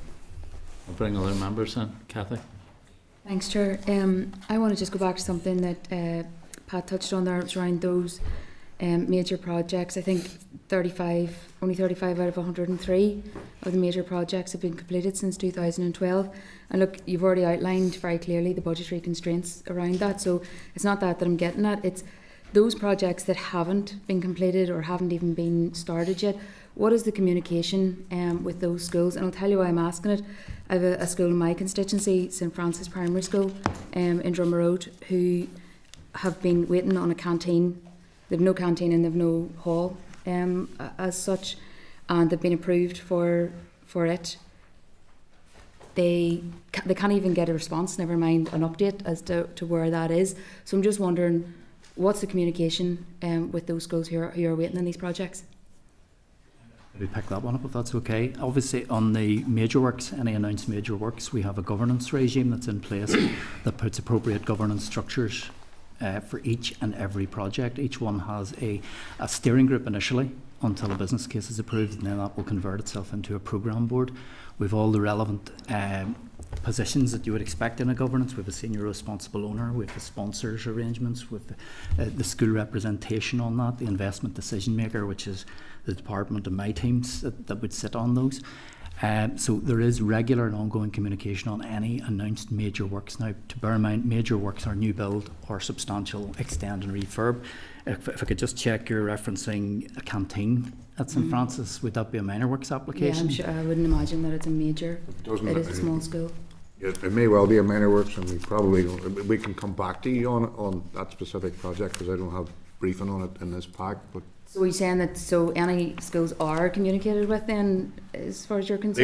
They all should be. Yes, they are. Okay. There are governance processes and regular meetings on all the projects, certainly from the school enhancement projects upwards. Minor works probably less so. They should be delivered quicker. But look, St Francis, we'll have a look what the situation is, what scheme it's in, and we'll get an update to the school if they haven't had one. Yeah, no, well they haven't. I confirm they haven't. But if we could get that, we'd really appreciate it. I want to just ask around the capital. What capital is there planned for preschool? So we've seen the standardisation scheme that the Minister has rolled out. whilst it's positive that it's coming, I think we can be clear in saying that it's caused a bit of chaos in the sector. Do we know what capital has been allocated to getting these preschools ready structurally, infrastructure-wise, for the standardisation? I think that's probably a decision that the Minister will have to take when the draft budget is turned into an actual budget. We would basically put a budget strategy to the Minister and say, here are where your needs are, and he will then direct us as to where he wants this spending to go. So, okay, so we're already rolling out the standardisation scheme at the minute, so we don't have the capital allocated for that then at this minute in time? We have to actually engage with finance in terms of the capital, depending on the setting and its eligibility for capital, because some of the funding may have to be from the recurrent budget resource. It's just the nature of the financial rules and regs that we have to follow. Under the Minister's curriculum-based programme, there has been a number of tranches of that have already rolled out, and as of February there was an initial allocation to preschool settings, primary settings for outdoor equipment. I know that's not particularly what you're interested in. I'm just saying I'm using that as an example to say we are working towards it, but as Seamus said, we will have to bring this into the Minister's consideration as part of his budget strategy for the next financial year, which we're about to enter. Okay, so the 25 million then that was allocated for childcare that the standardisation rollout had come from initially, that's not capital though. Resource. Okay. That's resource. Okay. So there's no capital to follow that up with then? At this minute in time? At this minute in time, as I say, we're approaching the end of this financial year. We're about to enter into a new financial year. We would go out to the team that we were responsible for implementing that, and they would advise us if they needed capital, and then we would consider it in the round against all the other needs. Okay. Look, because I know there's preschool settings that are in chaos at the minute, and you would kind of think that this is cart before the horse, that maybe this should have been to get these places ready for it before it rolled out. But I want to ask around the very specific accommodation needs that there is in the Irish medium sector then as well. We all know that this is the fast and growing sector in education, yet I think it's around 60% of the accommodation is not fit for purpose, it's completely unsuitable. Temporary accommodation, supposed to be temporary accommodation, but places that have been in for years. Is there any update on this? Any update on the Irish Medium Investment Strategy that was announced? I think it was back in May 2023. We're taking forward a range of programmes of work in the Irish medium sector across our own programme streams, with both the majors, where 8 new build projects were announced from we started our current approach back in 2012. It sounds like a long time ago, but 4 of those have been delivered, the most recent of which was Gaelscully Doherty in Strabane just in the last year, formally opened by Heather at the back end of the year. We have 2 others which are moving on site. We hope to get them on site this financial year, but it may straddle just slightly in. One of which is Scoilandrocket on the Armagh Road, which the tender approval has just hit my desk this afternoon. I will get that out pretty quickly, because that's one that has been on an unannounced list for quite some time. The other is Gaelscully O'Neill, which is already in contract, and we're just finalising the arrangements of the shared works with the council. The remainder of those 8 are progressing through the late design stage. There's one, unfortunately, is at a much earlier stage, because one of our big issues on our major capital programme is identification of sites and actually securing the sites, and we lose a lot of sites to the private sector because of our timescales, which we've addressed, and I'm happy to come back on that. We do take forward a range of minor works across the estate, and that ranges from the small scale, dealing with the leaks in the roof, the window replacements. We get it that there are still some remaining mobiles which are past their sell-by date, but we are working hard to try. I mean, there is equally many Irish medium schools that have pretty good quality mobile accommodation. Like, for example, the accommodation O'Neill is moving out of in Coal Island isn't in bad order. They may argue with that. They may say this has been here for 20, 30 years.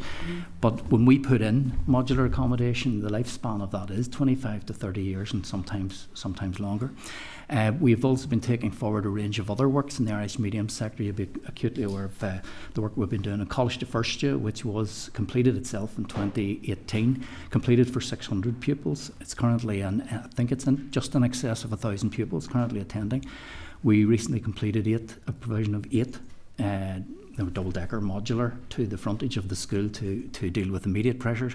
We are also taking forward a piece of work looking at the Corpus Christi building, working with the school, working with Antibus and Gil Sculliacta, working very closely with them to see how we can actually embrace that as an additional campus for College to deal with those additional pressures. We continue to keep open the examination of options for sites in the North Belfast, because there is an ambition to have a North Belfast setting, because currently as we stand there is still only 2 post-primary Irish medium settings, College in Belfast and Dara in Dungiven.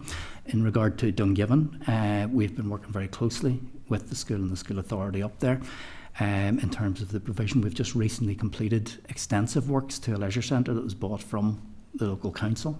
That unfortunately was a gift that kept giving. Everything we took down, we were finding more issues, so it became very protracted.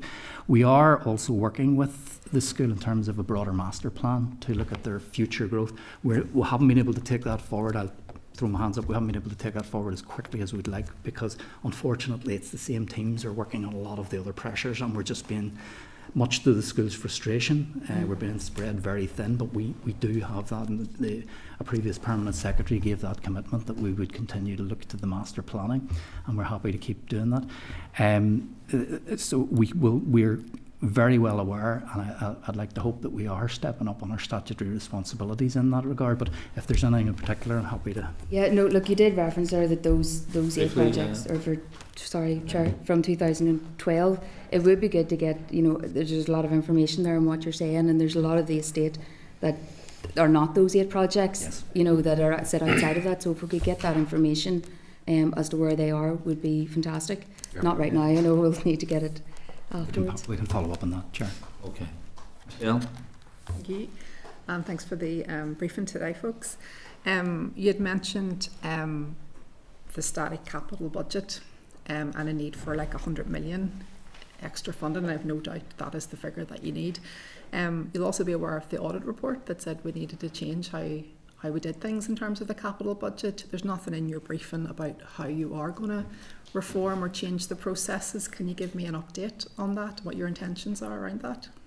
I think, to put it quite simply, because we don't have sufficient capital budget, there's not a lot we can do at the moment, but we have accepted recommendations from that report, and we'll be working with delivery partners to see what we can do. I don't know whether you want to add. Yeah, one of the key recommendations is that we adopt a more strategic approach to the estate. The audit office level criticisms that we're very reactive, and that was the point I made earlier there in terms of when we're trying to move to a more proactive approach. They raised 9 recommendations, some of which we've only been able to accept in part because of the ability to implement them, to actually proactively go in and assess and cost every single minor works. You really have to look at the cost versus the benefit of doing that. Whereas there are some very helpful recommendations which actually reinforce the Department and the Minister's position of the need for additional capital investment right across the estate. One of the key recommendations was better information on the estate, and we're in year 2, just about to complete year 2 of a 5-year condition survey of every single school in the estate, and that is giving us more informed information from which better decisions can be made. And what we would ultimately like to do would be move away from that minor works approach that we've been talking about. But all our processes and systems, we keep them under regular and constant review. It has been our intention for some time to actually move to something more proactive, particularly in minors, but even with majors, so that we've actually we're using our own information rather than having to go out with a call and then having to score and such like. So we're, as Heather said, we've got the audit office report. We're working through the recommendations of that. One of the key ones, and the Minister himself committed to this, was the development of an estate strategy. and a state capital strategy, capital investment strategy, and we're working our way through that. Unfortunately, to develop something like that for an estate of 1,100 plus schools, it's going to take a little bit of time. So, and we might need to reach out for some additional assistance, whether that's from consultants or professional colleagues in the like of CPD. Thank you for that. Appreciate it. I wanted to talk about the amount of money being invested in Strual versus, I guess, comparative to the rest of the budget. Can you confirm, is there a business case that shows that Strual will deliver value for money? There was a full business case developed for Strual before approval was given, and it's one that's difficult to completely say it's value for money. One that was done a number of years ago did assess it as to be value for money. Well, the benefits, proof of concept for a lot of what we're planning to do with SEN that's different will all be tested through the opportunity that it gives us to do this. So I explain that a wee bit more, the SEN aspect. Well, it's in terms of what we can do in the inclusive agenda, and so that every school will have provision that they can use for special education needs or additional support that pupils may need. So that's built into the design of all of the schools on Strual. And that has not necessarily been the case with all schools to date. The business case that you're using now in terms of going forward, does that say that it's value for money? Yes, that says that part of it is value for money. Part of it. Yeah, because we need additional provision that we're not going to be able to meet otherwise. Now, it has been challenging enough to win hearts and minds on that issue, but it is the way that we need to go in order to cater for the changing pupil population that I referred to in the opening remarks. The money that's left for the rest of the estate, you said about 218 million. Do you have any kind of breakdown of where that's going to be apportioned in terms of minor works, major works?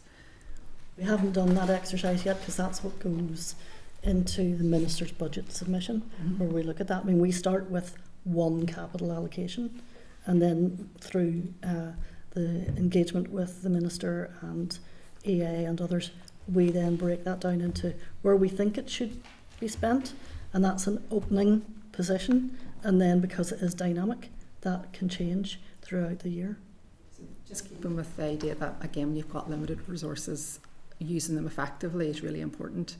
There was a curriculum-led investment programme, and there was an outdoor learning aspect of that came through quite late to schools. So some of the feedback that I would have got on that was that came in too late, that put pressure on teachers, and that ultimately it was very wasteful use of that money because the ability to get it spent quickly and people were restricted in what they could spend it, really rather just had the money to spend it on something that they actually really needed or wanted to use the money for. Have you an intention this year to make sure those last minute schemes don't come forward in that manner again, or how would you respond to those criticisms from school leaders?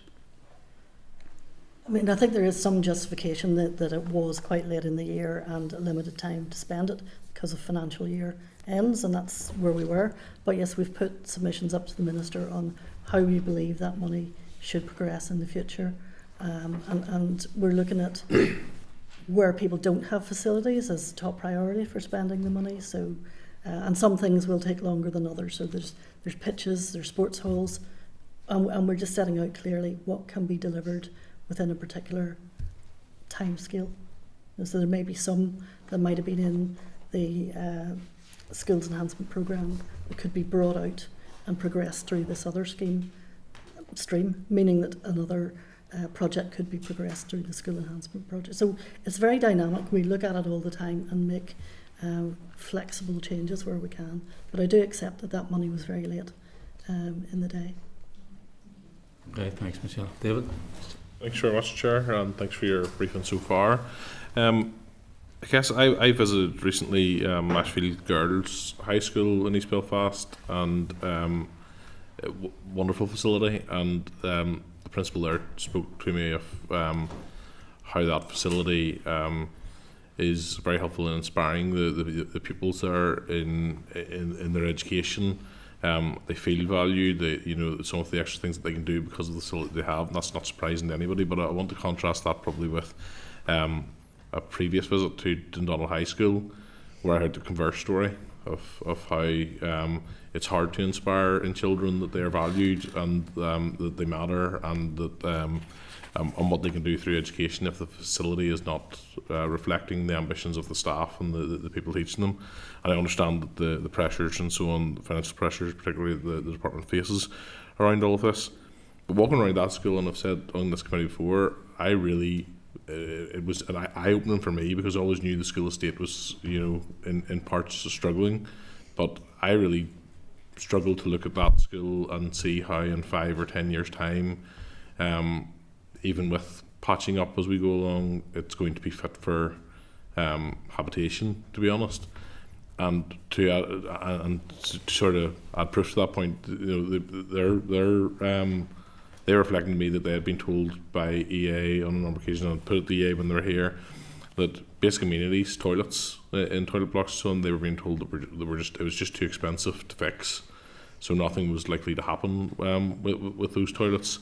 They were, staff rooms and so on that had been transformed into classrooms and so on, so staff had nowhere to go. And again, that was contrasted in Nashville, where they said that actually the staff room and what they've been able to do there had raised staff morale and so on. And it is a case of the have and have not, but I just wonder, how much of our school estate would you say, and we talk about inescapable pressures quite often, how much of our school estate is at the point where if there isn't significant investment in the next 5 to 10 years, that those buildings are just not going to be usable? Well, the only actual metric we have is an out of date, which a reference we're completing year 2 of a condition survey across the estate. The previous metric we had was circa £450 million of backlog maintenance. That was the cost to bring the estate from an assessment of each and every school back at that time up to handbook standards. There's no question there's need for investment. We have a very dispersed estate of buildings that are 60, 70, 80 years old. Some, arguably, the example you've given, you're suggesting perhaps past its sell-by date. The difficulty we have is we can only bring so many forward. We have to be careful also on expectation. Once the school is announced, there's an expectation it will continue on through. Obviously, with budget constraints, we have a whole host of other technical constraints like design, development, planning, availability of lands that causes us problems. In that scenario, the best we can do is, as I referenced earlier, there is if the school raises its concerns with the school authority, whether it's through the urgent minor works application process, the works will be triaged, and I would suggest that work to ensure that the school can stay open and as safe as possible to keep operating will be undertaken, and that any further work can be planned. Clearly, that school is not on an announced list, so you would have to look and say the context of the affordability of something that needs essentially done and has to be planned. But again, it depends what the overall quantum of that is. Whether it's a case of there's so many things needing done, does it need to be more master planned as opposed to targeting putting the stick and plasters on the individual elements? You run the risk then of, are you bringing a scheme onto the announced list having not come through our protocol process and such like? So we just have to be very guarded, very careful. It is very unfortunate, David, that when schools do look at the new builds, they are fine buildings. There's no question. Yeah. I'm sure you've been to more than you've just suggested there.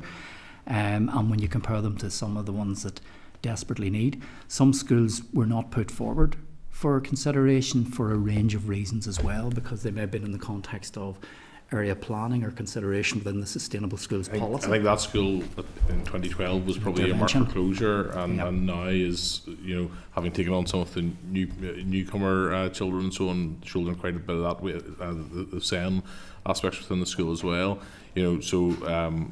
They're in a different situation in terms of numbers now than they would have been then, but that has left them, quite a way back in terms of the school that way. Could I just ask then, is there a feeling where if there isn't, finance comes forward from the executive to allow some of these things to happen, there will be a breaking point where we become overwhelmed in some degree, because it feels to me a bit of a false economy that we go around patching up what's there, and the costs just continue to rise in terms of what goes on in the future. There's bound to be a breaking point there where essentially what you guys are having to do is essentially hold back the tide. All we can do is address, as I say, continue to triage the issues, deal with them as best we can. I referenced the stick and plaster. Sometimes it can be a stick and plaster on top of another one to keep the thing moving.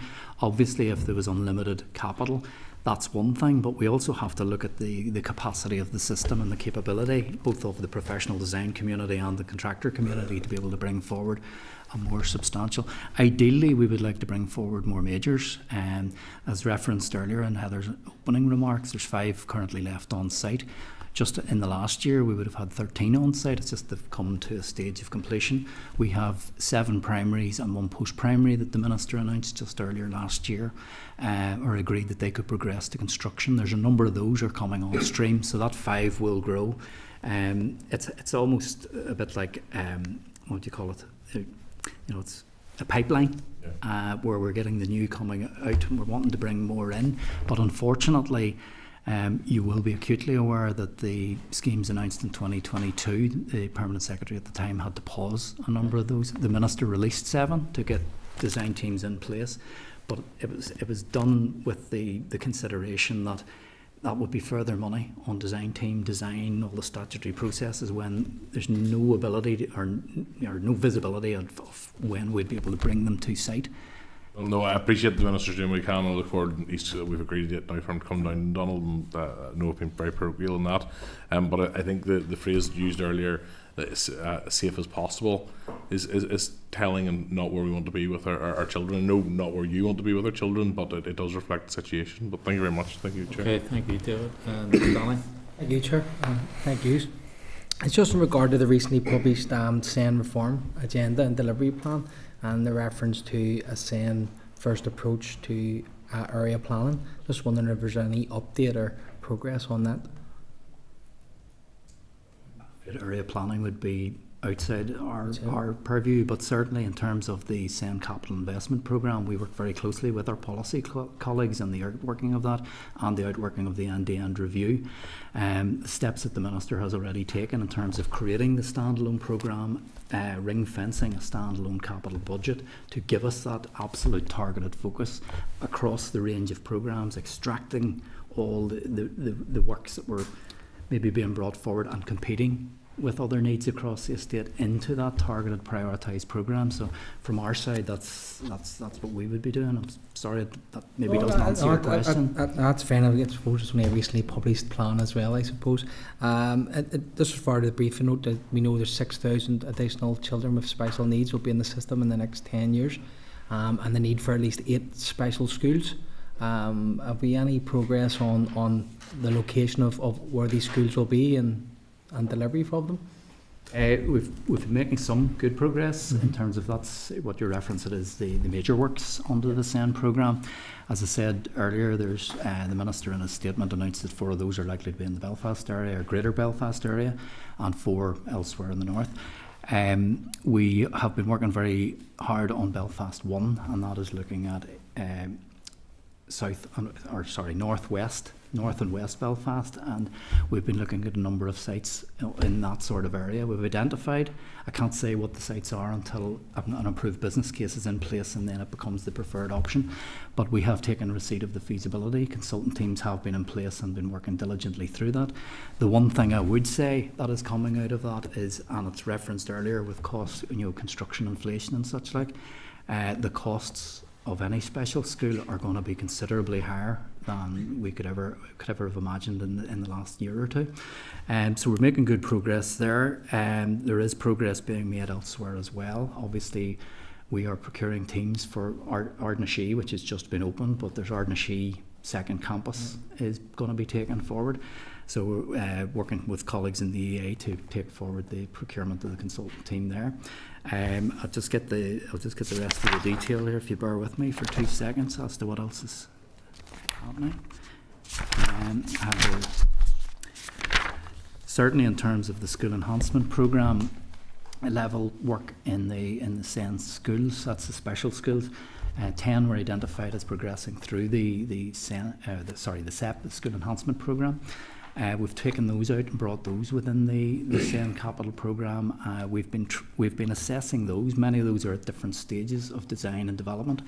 But what we're finding is, particularly across a number of them, even with what was being taken forward, would not meet the need by the time it was delivered. So we've actually drawn a breath and said, right, do we need to really look at those? Do we need to actually look at additional capacity? Some of the schemes have moved further forward, that we will take them forward as a minor work solution rather than hold up the provision. Okay. Yeah.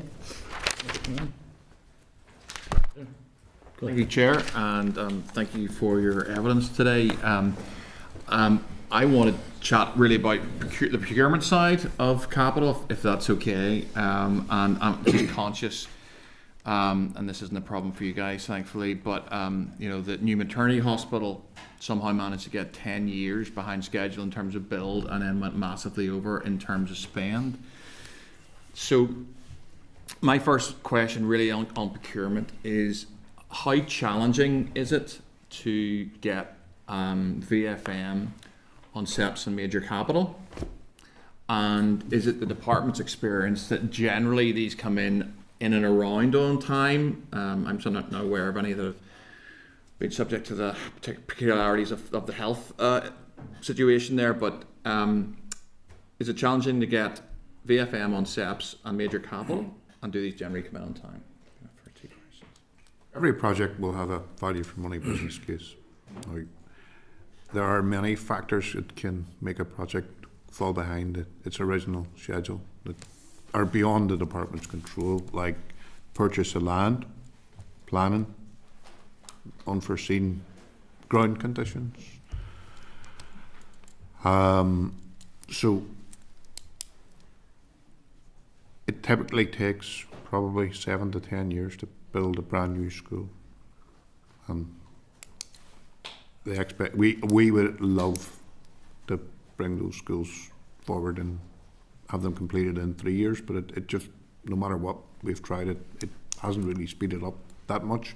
We have introduced new governance procedures which have saw some benefits, but at all stages the project continues to be assessed for value for money. But anything changes, we have to look at it again. Thanks, Seamus. Do you ever find it, and again, this isn't particular to education, it's just in the context of wider government capital projects, that they end up being more expensive, significantly more expensive than they start out as? Again, it's not specific, but there is a general, let me put it this way, there's a general sense that in some government capital procurements, they start out at price X and they end up at price Y. Okay, and price Y is usually a lot larger than price X, and you don't have to look past the new maternity hospital to find it out. I mean, is that because of market conditions? Is it because, I mean, there's a lot of things, I'm not going to answer, you guys can answer the question, but I mean, is it just market conditions, or are there wider issues in that, you know? It's generally market conditions and time, inflation. So like what we did with the SEP programme, it started out as £4 million, and market conditions brought about by Brexit, by COVID, by just the labour market generally, meant that prices were going off the roof. We couldn't have delivered any of the projects for £4 million. So what we did is we benchmarked them at the construction cost of 2.9 million in 2019 prices, and therefore we controlled the expenditure on those by taking those 2019 prices and applying construction inflation. So basically what we were aiming to do was, irrespective of when your project was delivered, you got the same value.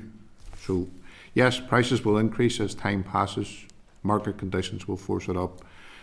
There was a period of particularly rapid price increase.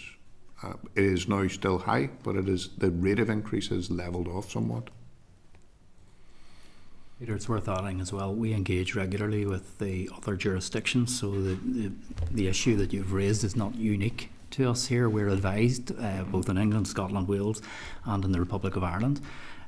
We do engage with the industry, both the professional industry through the Construction Professional Council and through the contractors, the Construction Employers Federation, to try and ensure that we're working closely with them on these very issues. One of the big things is to warm the market as best we can, but we can only do that within the parameters of the budget available to us. And on many occasions over the years we've gone to the CEF and to the contractors and said, here's our programme, here's what we're bringing forward, only to be held up through, reduced budgets or other processes that stifle progress. Okay. No, look, that's really useful on those two. I mean, it just sort of gently going back to sort of minor works, and I thought that was I think it was quite a useful session in terms of the chair started it. I thought it was great that Cathy was able to flag up St Francis for a minor works update during her particular questioning, and certainly my experience of how this minor works. I mean, I was in a school a few weeks ago, and it was after Storm Owen, and the principal sort of said, "Look, show me some pictures," and I emailed those in, and that formed a minor work request. So I thought it was quite useful, Seamus, in terms of how you described it, that actually minor works comes in a whole range of ways. It can be through inspection, it can be flagged up from the school, it can be through EA being there, or it can be through us being at a school at the request of a principal, or us being made aware or something like that, and saying, can you raise that with the department, or can you raise that with EA? And it's just to get clarity, Seamus, that is a legitimate way for EA to be made aware that actually there's some holes in the roof, or there's water coming through a door. Yeah, it's a legitimate way for us to be made aware of it. Whether it's then assessed as a priority one or not, it obviously needs support and evidence. Yeah. And if it's assessed as a priority one, then it'll be taken forward. And if it's not, then it'll be taken forward at some point in the future when we have more money. Yeah, no. My question was just to clarify that all of those methodologies are ways that the EA could identify things that need done in schools. So that's fine. Yeah, that's great. Thank you, Chair. Thanks, Peter. And Cara? Thank you, Chair. Hopefully you can all hear me okay. I just have a few questions around, in December, I had submitted a question to the Minister for Education to identify how many schools in Northern Ireland have black mould. They came back with an answer of 84 schools. And I note in my own constituency, I visited a school in Claudy, which had enough space and is really wanting to make a sensory room to help support the children with special educational needs, but there's so much black mould in the room that they can't move this project forward. I'm just wondering, how does the department, when it comes to issues like this, how do they prioritise, and how quickly are they moving through these schools, and what way is that done? Obviously, black mould would be a health and safety issue because of the spores and such like. Where it's been addressed to us either by the school or through the range of surveys that have just been discussed, the work will be triaged, because sometimes that can appear as a result of just poor ventilation or poor ventilation management. Open windows keep the fresh air flowing through.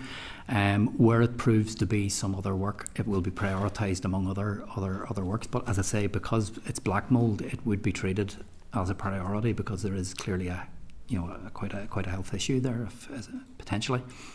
Mm-hmm. Would you have to hand today just any data on how many schools currently have black mould? Just to hand, perhaps not, but maybe could you come back with that information? That would be really helpful, just because I'm mindful it's an issue that occurs again and again. We would hear, and I know it is particularly bad for children's respiratory systems and immune systems.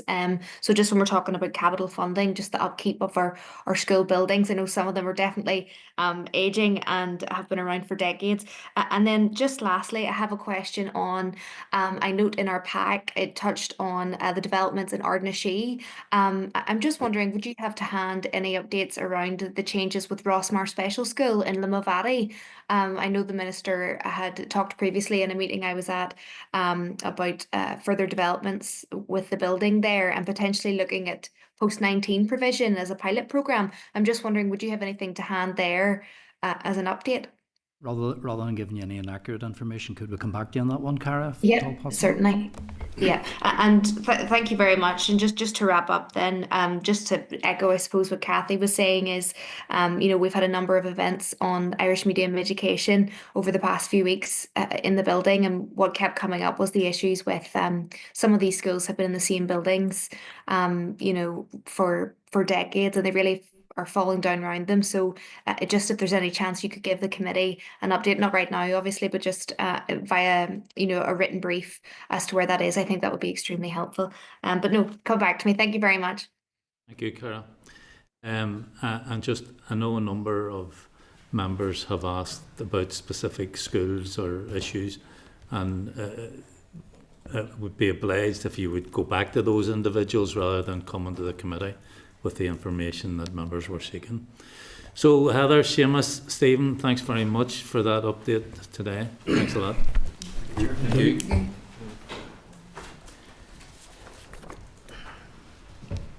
Okay, members, move on to item number 9 on the agenda, correspondence. Refer members to pages 185 to 359. There's 12 items provided under correspondence. Item 9.4 is a letter from Mike Nesbitt, Minister of Health, regarding auditory verbal therapy and what the Department of Health is doing to make training available for speech and language therapists. Any views on that?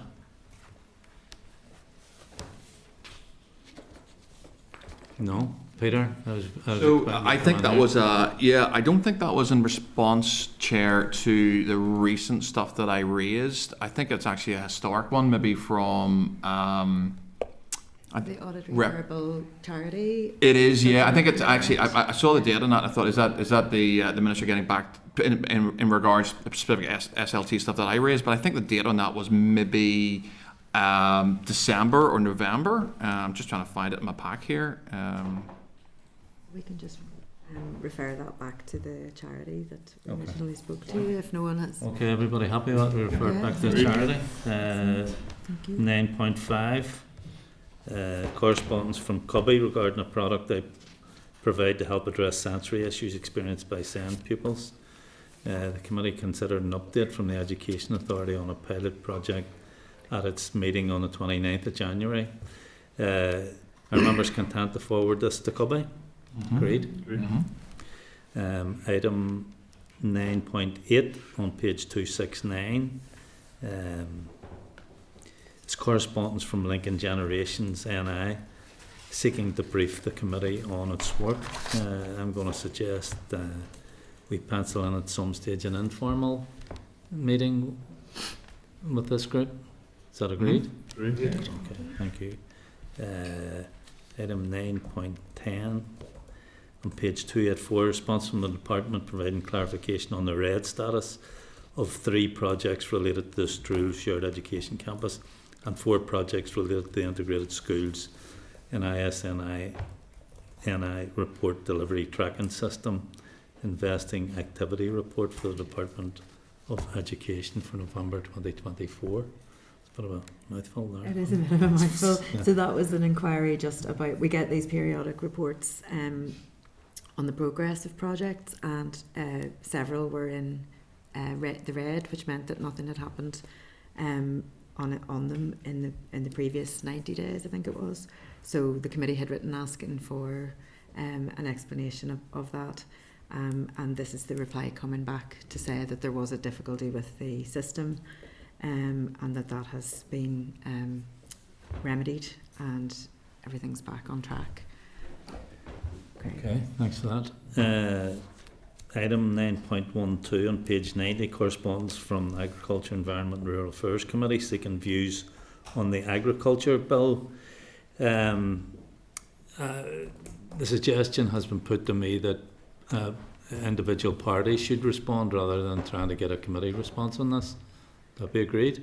Agreed. Okay.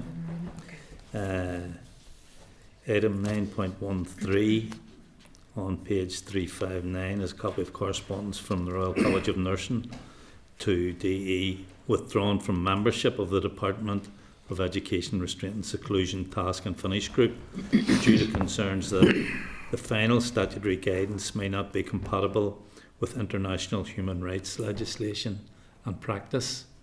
So that's,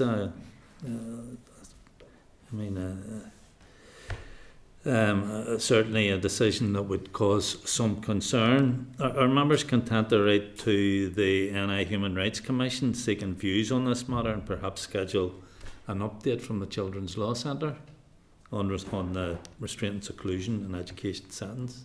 I agree. Michelle? It'd be good to get an update just from that department's group to see that needs some clarification of what's going on with all of that. Yes, we could do that. That's very well. serious that they're Yeah, it's a serious step. Yeah, without a doubt. very concerning. Okay. There are 2 items of tabled correspondence from Peter. Peter, do you want to speak to those? Yeah, I certainly will, Chair. I'll just flick through to them.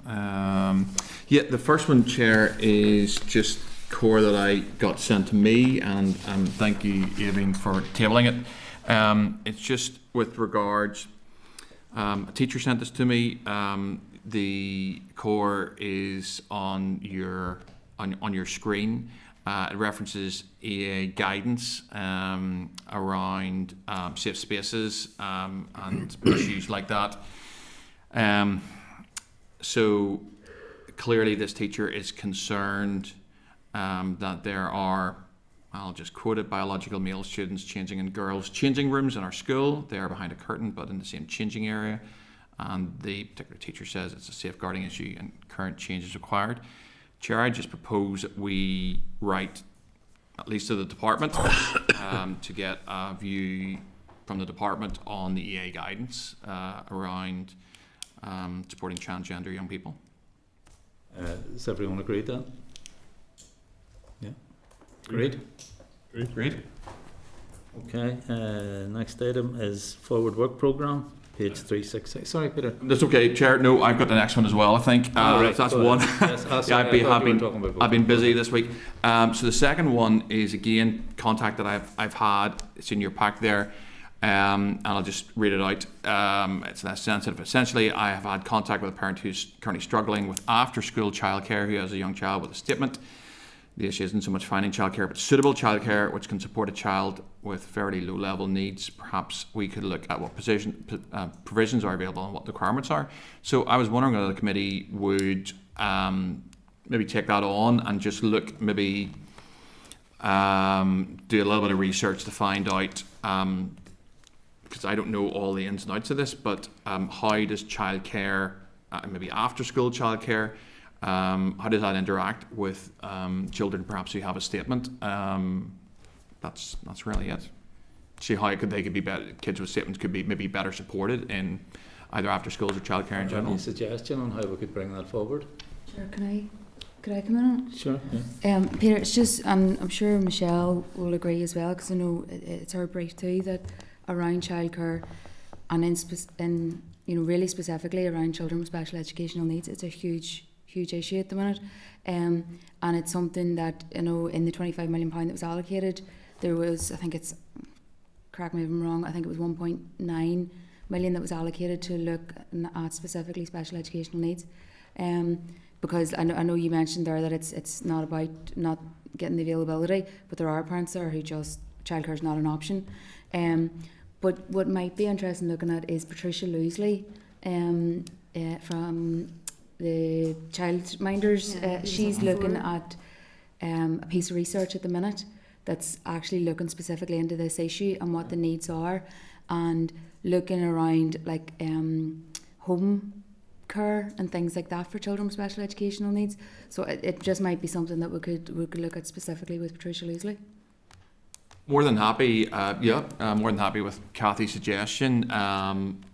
Just what is there anything else? That's fine. It's more. It's nearly at a level where, I think maybe some children who have very, as I said, very low level, but they have a statement, moderate or even mild, you might say.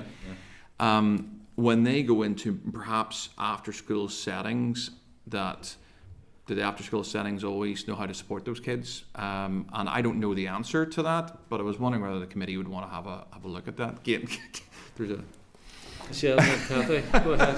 That's such a great item. Everyone wants to chat about it. I was just going to say this.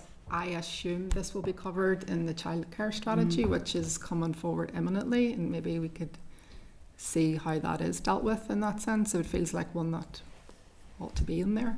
Yeah, I think 9th of April we're having an update on childcare, and we also have a SEN update in the programme.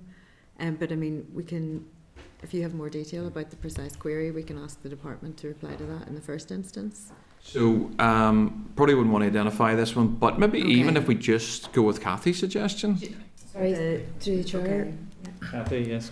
Just on the back of that suggestion as well, maybe it's something that we could look at asking the department around, what work has been done around that 1.9 million, I think it was, that was allocated specifically for it, because there could be something in that that's in the pipeline already. Okay. Danny, do you want to come in? Yes, sorry, I'm sorry, I only got the table papers out in front of me there. I didn't see them earlier on.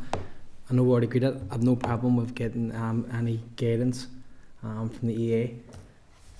I just want to put on record, particularly on our young people, our chance. Young people are watching and are listening. They have rights as well. And if anything we learned from earlier on listening to the girls was that language matters.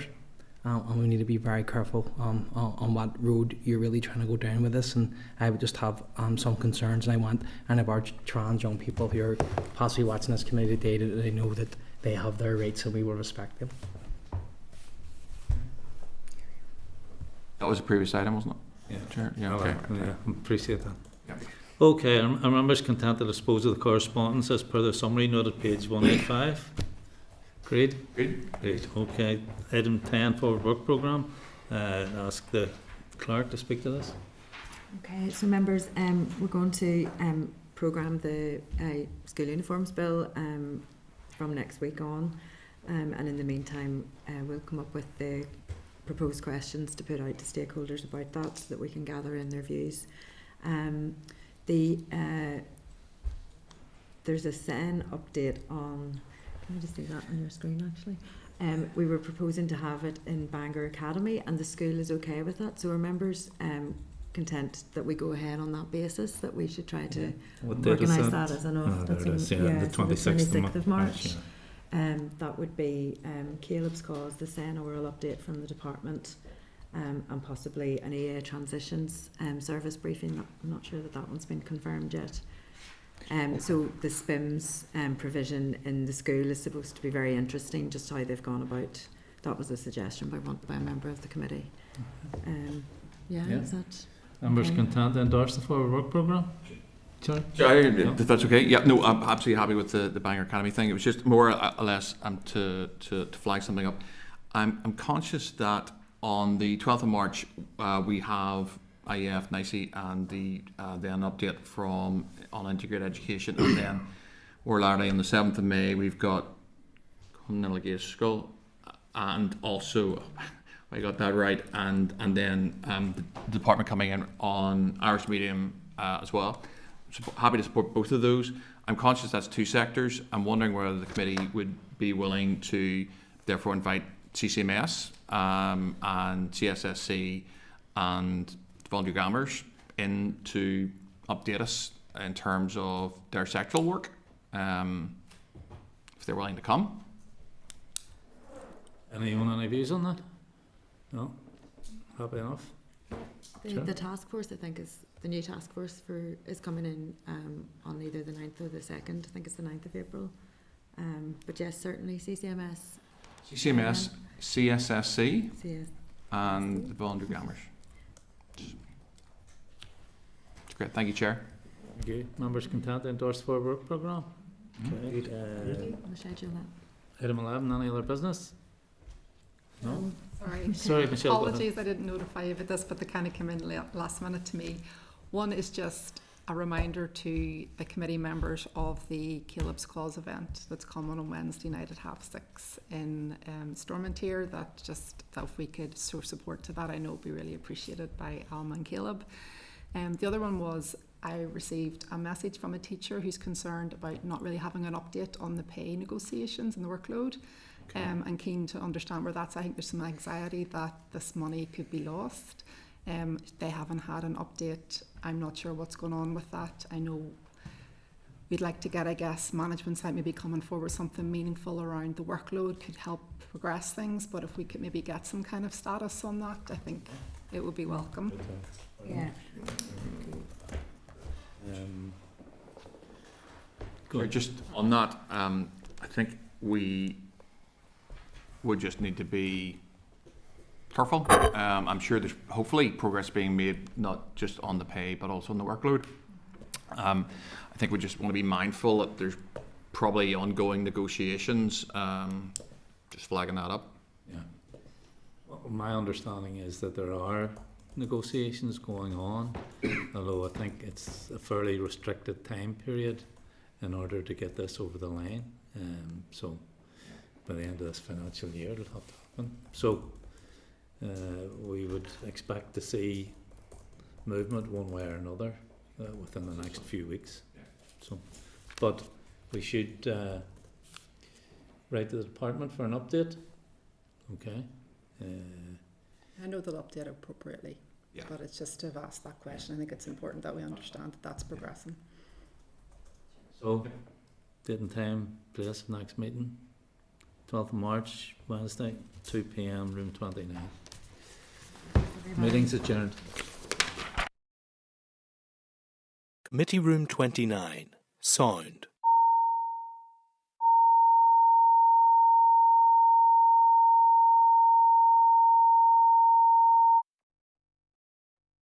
Committee room 29. Sound.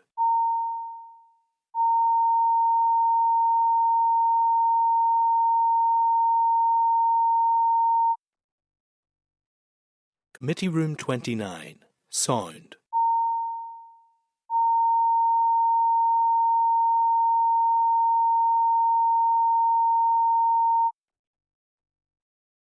Committee room 29.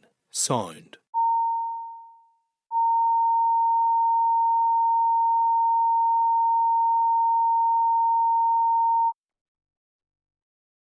Committee room 29. Sound.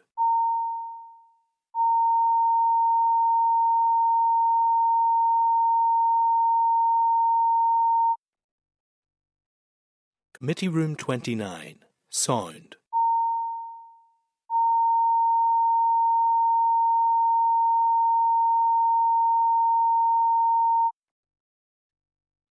Committee room 29. Sound.